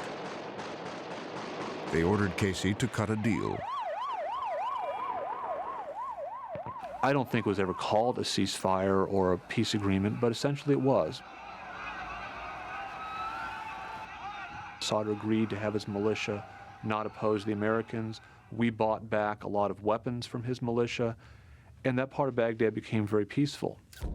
The payoff to al-Sadr was substantial. Casey spent $1.2 million buying back some weapons and $330 million more in what were called reconstruction funds. They hoped they had bought some peace and quiet. 4 car bombs went off almost simultaneously this morning. The attacks came during the busy Baghdad commute. Now the threat was from the Sunni insurgents. At least 35 people have been killed in a huge car bomb attack. Everything in their path. Ground zero was familiar territory for the American military, Fallujah. Fallujah becomes a kind of sanctuary for insurgents, for radicals, for al-Qaeda elements in Iraq. Bomb factory after bomb factory after bomb factory. I mean, they were just making the car bombs and shipping them to Baghdad. The problem that Casey faces, and his advisors are telling him, is you're not going to be able to hold elections here as long as Fallujah's out there. Throughout the fall of 2004, Casey waited. Everyone on his staff knew Fallujah was on the agenda. They just didn't know when. I want to thank my superb campaign team. I want to thank the architect, Carl Rove. 4 days later, Casey gave a green light for the attack on Fallujah. Tonight, Iraqi security and coalition forces kicked off offensive operations in Fallujah. We went in to Fallujah at about 10 p.m. and the fighting started immediately. It's pitch black outside, and we all started piling out of the troop carriers. We went in on foot. See the RPGs sailing out of the city towards us. And I thought, my God, what have we gotten into here? The battle raged for 10 days. Fallujah, too, first of all, is an extraordinary, difficult, and violent battle. I think the most intense combat U.S. forces had seen, certainly since the Vietnam War. Much of the city was simply flattened by the attack. Fallujah is, at that point, a victory for the United States. The city was basically destroyed after that. There was jubilation among many of the commanders. They believed the insurgency had been irreparably harmed. With the liberation of Fallujah, they no longer have any safe havens anywhere in Iraq. And it was driven home to them that they cannot defeat the coalition forces. I think there's a resurgence of optimism and that the worst is behind us. In the battle for Fallujah, the terrorists hid weapons in the cemetery. They hid ammunition in private homes. They hid bombs in mosques, but they could not hide from the United States Marines.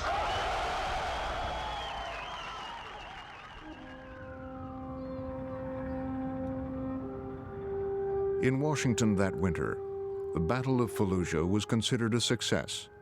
The president had been re-elected, and now it was time to clean house. I think the discord within the foreign policy inner circle around Bush is very, very high. It became personal between Powell and Cheney. It also became personal between Powell and Rumsfeld. I think these guys have rubbed each other wrong for a long time. Just a different outlook, a different history.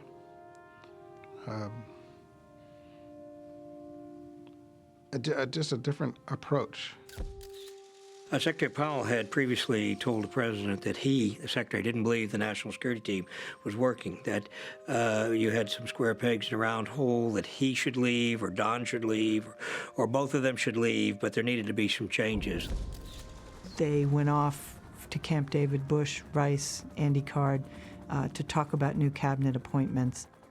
The president's chief of staff, Andy Card, strongly recommended the president fire Rumsfeld. Rice agreed. But the vice president defended his longtime ally and friend.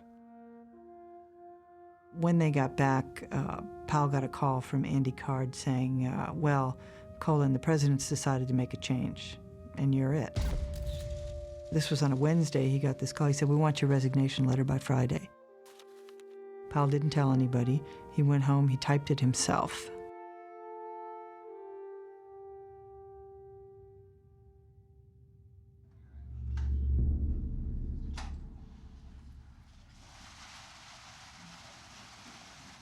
Please be seated.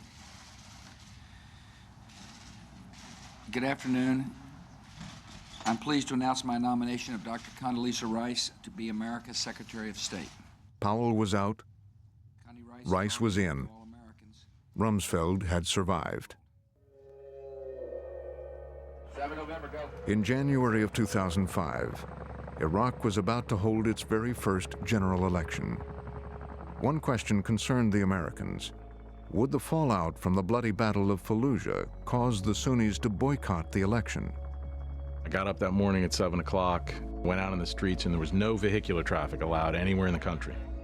It was a day of incredible tension. So the streets were empty. I remember thinking, oh my God, no one's going to come out to vote.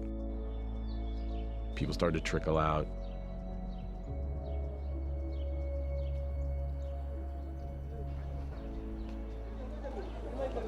By 10:30 in the morning, there were thousands and thousands and thousands of people out to vote. The stories that started coming in about millions of Iraqis lining up to vote were quite encouraging. It was a really extraordinary thing, people wearing their best clothes, husbands and wives with their children, people lining up. And the pictures of the people with their purple fingers started to be broadcast around.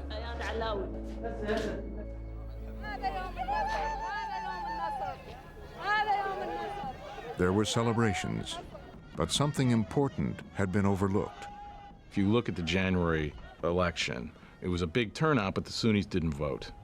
As the votes were being counted, Casey's inner circle knew there was a problem. The effects of the Sunni boycott were available reasonably soon. We never imagined that a boycott by the Sunni Arabs could be that complete. It appears that overall Sunni Arab turnout was probably about 10%. Everybody understood very quickly we'd elected a government that divided the country. And everyone who had to work in the green zone or the area knew that beneath this political structure there was a virtual vacuum. And so in that vacuum, the insurgency began to step back up in an effort to undermine that political process and undermine the legitimacy of the new government. When we did not secure the population, the enemy realized that the population was fair game. We were not securing them. The Iraqis couldn't do it yet. So what did? They began to kill people. We're following reports today of 2 suicide bombings. The administration told a different story. The level of activity that we see today from a military standpoint, I think will clearly decline. I think they're in the last throes, if you will, of the insurgency. The victory of freedom in Iraq will strengthen a new ally in The rhetoric that the president was evidencing in his remarks, he would use terms like win, we're going to defeat the insurgents, victory. That all would lend itself to a military strategy whose purpose was to defeat the insurgency. We never had that as a mission in Iraq. Instead, Rumsfeld and Casey were sticking to their light footprint strategy, staying on bases, not going out to defeat the insurgency. The new Secretary of State would immediately challenge that strategy. In her first public appearances, she sent a different message. U.S. troops might be in Iraq for a long time to come. And so the message should be to the Iraqi people, we intend to finish the job. I really believe that we should not try and put artificial timetables on this. We need to finish the job. My response to all of the talk about what we might do is to say, let's do the job. In another move, Rice even sent one of her closest confidants to Iraq. I ended up going to Iraq about a dozen times over a couple of years. It's unusual for a Secretary of State to be obtaining his or her own military assessment of events. Zelikow found Casey and Rumsfeld's light footprint and reliance on Iraqi forces wanting. It seemed to be a strategy, the dominant theme of which this is an exit strategy, and then the objective of an exit strategy is to exit. And then you don't really develop any strategy for success independent of exit. Phil Zelikow begins to write her increasingly alarmist and bleak memos, he's increasingly aggravated and frustrated by Rumsfeld, who he feels, rightly, just wants to get the troops out. It was in northern Iraq that Zelikow would find a strategy for victory that he could support. The situation when we got into Tal Afar was very bleak. The enemy had essentially established control over the city. This was sort of a franchise operation of al-Qaeda in Iraq. Colonel H.R. McMaster's approach was to systematically clear sections of the city. Then, U.S. troops stayed and secured the population and focused on rebuilding. It was known as clear, hold, and build. It meant having outposts across the city so that your good intentions were backed up by actions. The people who allied themselves with you were not then killed when they went home because you had troops out there watching for insurgents and protecting people. What is amazing is once you are able to lift the pall of fear off of these populations, how life just flows back into these cities. But what's important is to keep security there because we're battling a very ruthless, a murderous enemy who's determined to come back into these areas. The lesson of Tal Afar was that you had to be in the city among the population, living there in small units. McMaster's clear, hold, and build approach was a significant departure from U.S. military strategy. What McMaster's did in Tal Afar was certainly the right thing to do, but it was a sheer force of will on his part. I mean, in a sense, he was fighting the much larger policy. It was suggestive of what was possible with a lot of investment of effort and manpower in a relatively small area. He goes up to Tal Afar, he sits down with Colonel H.R. McMaster, and he actually picks up that phrase, clear, hold, and build, and says, oh, actually, there is a strategy that's working out here. It's just not anything that anybody in the Pentagon seems to be aware of. What's remarkable about Tal Afar is, why isn't that being done in different forms all over the country? They've retaken this city from terrorist members of al-Qaeda in U.S. operation. Zelikow advised Rice, clear, hold, build could be a strategy for victory. My argument was that we needed to make another major push on Iraq with a much stronger and more articulated strategy to succeed and resource what it would take to succeed. Rice decided to champion clear, hold, build before the Senate Foreign Relations Committee. The Secretary of State proposing military policy was a direct and very public challenge to Defense Secretary Rumsfeld. Secretary of State Condoleezza Rice. Our political military strategy has to be to clear, hold, and build, to clear areas from insurgent control, to hold them securely, and to build durable national Iraqi institutions. Rumsfeld was not happy. I heard later that the Secretary of Defense was upset, and I heard actually that General Casey was upset, that here we were trying to articulate strategy that was their job. There have been some critics who have said that you don't have enough troops to do this clear, hold, and build strategy. Well, please, let me just stop right there. Anyone who takes those three words and thinks it means the United States should clear, and the United States should hold, and the United States should build, doesn't understand the situation. It is the Iraqis' country. They've got 28 million people there. They are clearing, they are holding, they are building. They're going to be the ones doing the reconstruction in that country. And we do not have, with 160,000 troops there, the idea that we could do that is so far from reality. Nor was there any intention that we should do that. Clear, hold, build seemed dead.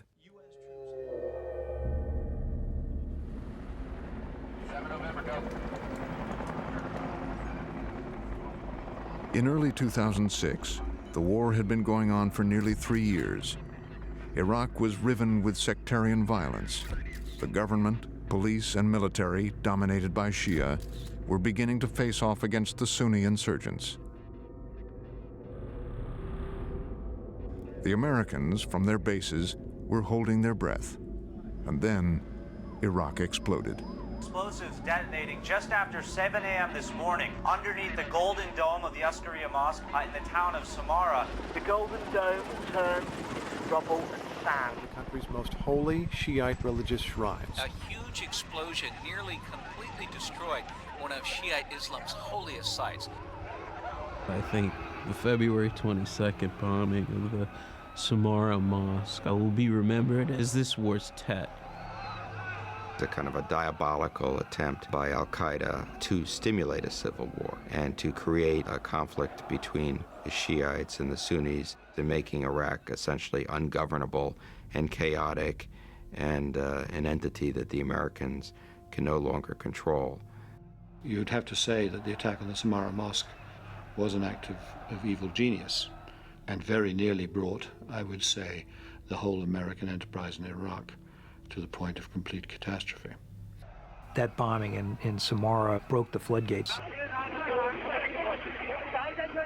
Over the next 10 days, Sunni mosques were attacked, imams were killed, their bodies dragged on the streets. We knew this is going to be the beginning of a new era.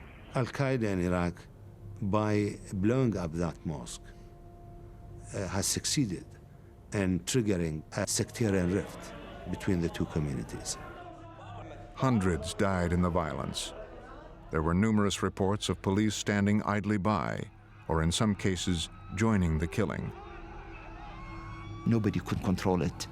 When the state failed to protect Shia neighborhoods from the growing attacks, a lot of Shia started to argue that, look, you're not protecting us. You're not even protecting the holy shrines. We cannot rely on you.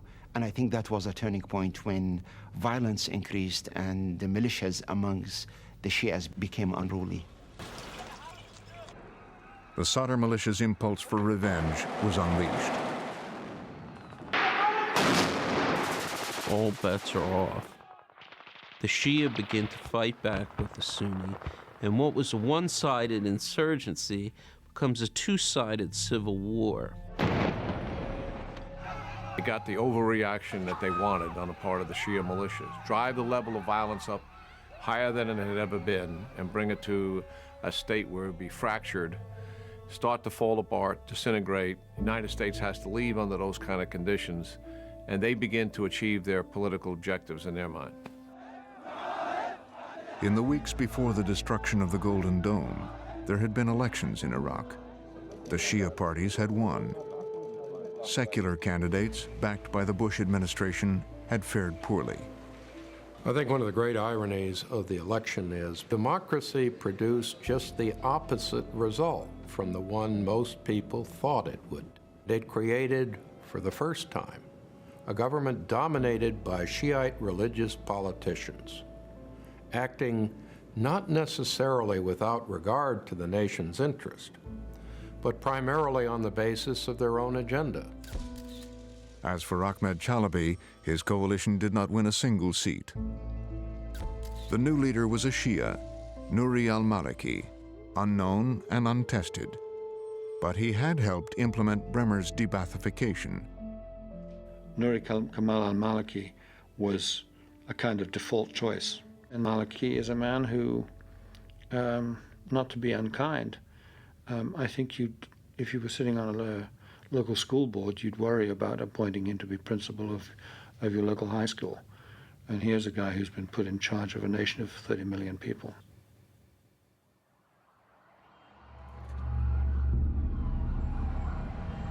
In Washington, the president's party was desperate. The war was going poorly. His ratings were in free fall, and the 2006 midterm elections were looming. There was a lot of pressure to try to get a fundamental war council in which the president would take a hard, roots-up look at what we're doing in Iraq. The idea was to get the president to pay attention to some new strategies, like Rice's clear hold build. The administration headed for Camp David, 2 days of uninterrupted talk about the war. This Camp David meeting, in the view of the staff at the State Department and the NSC, was really intended to be the beginning of a much more serious administration review. On the first day, Plans to overhaul Rumsfeld's light footprint were presented, including Rice's clear-hold build.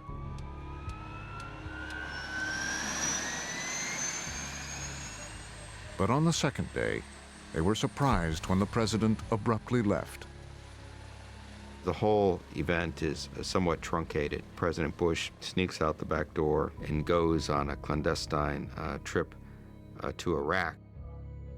The team that had assembled at Camp David were left to watch the event on secure video screens. All of a sudden, remember, he materializes in Baghdad and he goes to see Maliki and look him in the eye. And this becomes a big media event at the time. The president wanted to see if he could trust Maliki to take responsibility for the security of Iraq. Secret Service tapped me on the shoulder and said, "Come with me," didn't tell me why. And in walks President Bush. He was in a euphoric mood. I'd come to see, look Nuri Gamal al-Maliki in the eye and see if we had a partner. And we do.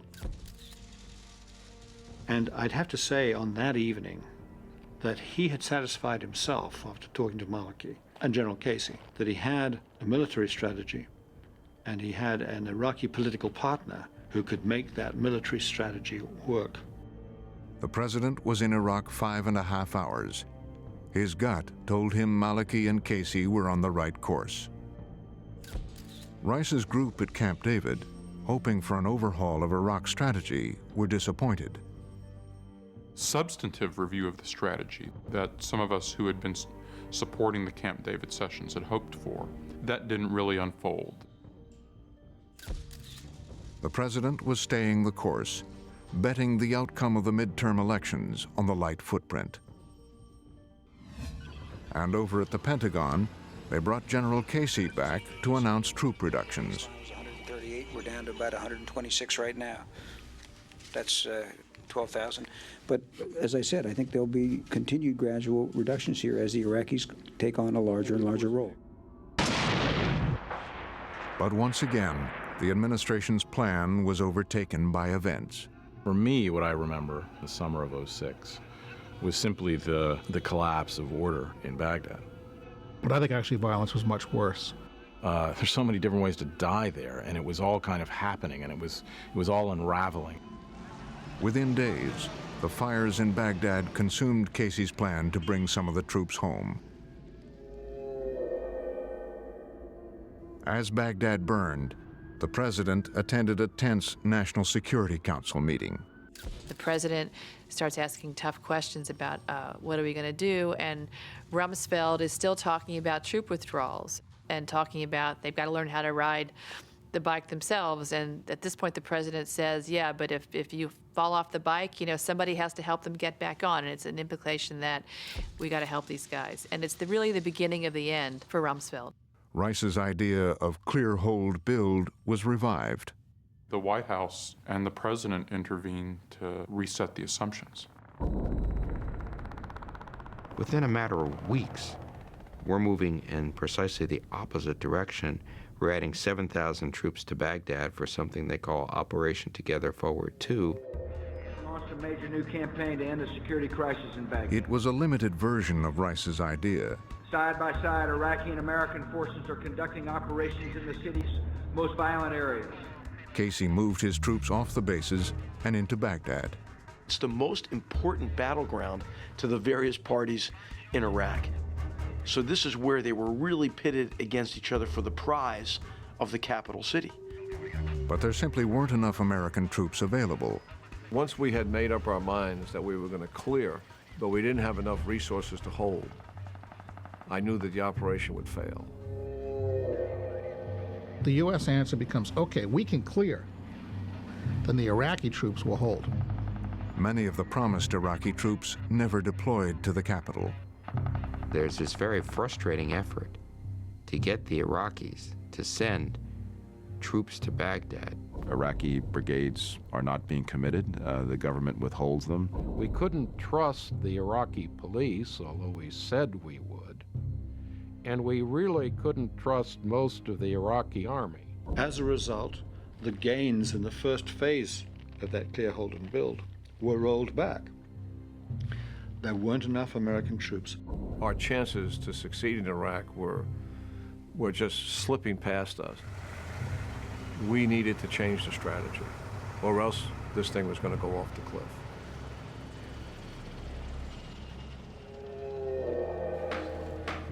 Our nation's treasure in blood and dollars continues to be squandered under Secretary Rumsfeld's. The failure of Operation Together Forward 2 sent a shockwave through the Republican Party. Don Rumsfeld, the civilian leadership of the Pentagon, have to be held responsible.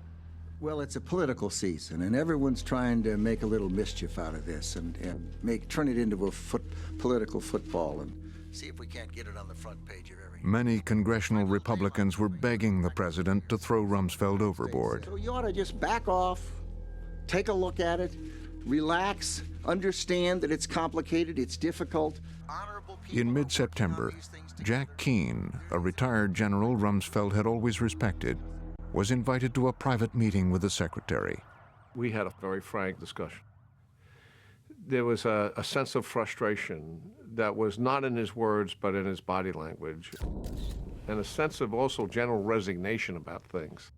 By every indicator, the strategy was failing, and I think that's what he was indicating to me in body language. Democrats took control of the House for the first time in 12 years. Democrats will have the Ladies and gentlemen, the President of the United States. The pundits blamed the president's Iraq war policy.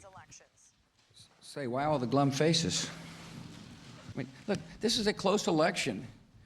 If you look at race by race, it was close. The cumulative effect, however, was not too close. It was a thumping. They expected the president to back off, maybe begin to withdraw, but he was determined to go the other way. Now the light footprint was a thing of the past, and so was Don Rumsfeld. Secretary Rumsfeld and I agreed that the timing is right for new leadership at the Pentagon. The congressional election created the opportunity and even an imperative for the president to act. It becomes, I think, a very attractive option to say, look, this is Rumsfeld's war, not Bush's war. Time for a change. It was Condoleezza Rice who had convinced the president. She knew that the president wanted to get rid of Rumsfeld. That was hardly a secret. She also knew that he was not willing to do it until he found somebody else he was comfortable with. So she enthusiastically recommended her old friend Bob Gates to the president. Gates had been around, CIA, NSC, and was a Bush family friend. The president might finally have peace and quiet in the inner circle. Well, there was a profound shift in the balance of power inside the president's cabinet. While it didn't end the vice president's influence, it diminished it temporarily.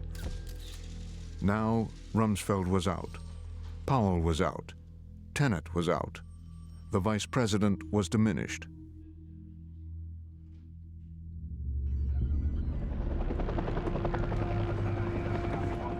In Iraq, Muqtada al-Sadr's supporters had become powerful members of Nouri al-Maliki's government.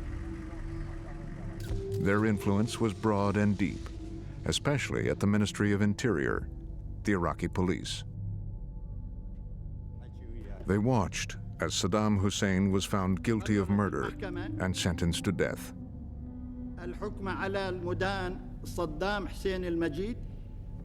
بالإعدام شنقا حتى الموت لارتكاب قتل عمد كجريمة ضد الإنسانية وفق المادة.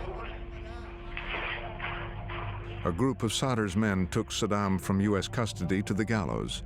Before hanging him, they would taunt him.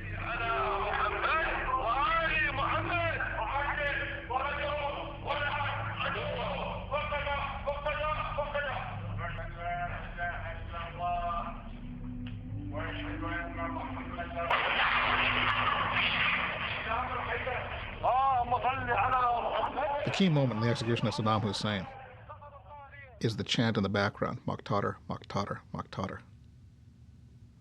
That's the verdict on who the loser was in Iraq and who the winner was, whether we like it or not.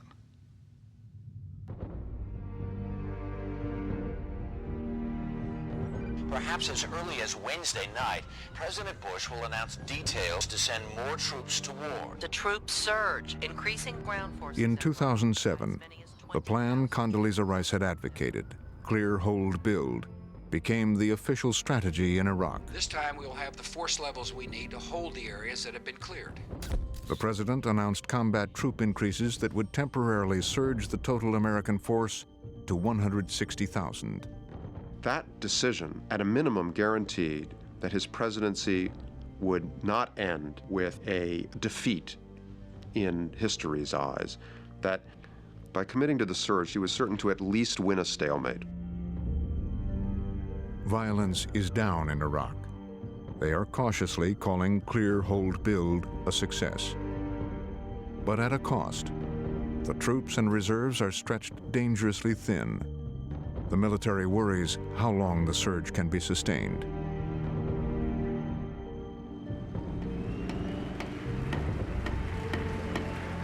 Members of Congress, the President of the United States. In his last State of the Union address, George W. Bush made a final plea to history.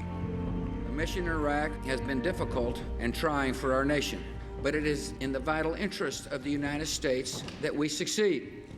We must do the difficult work today so that years from now, people will look back and say that this generation rose to the moment, prevailed in a tough fight, and left behind a more hopeful region and a safer America.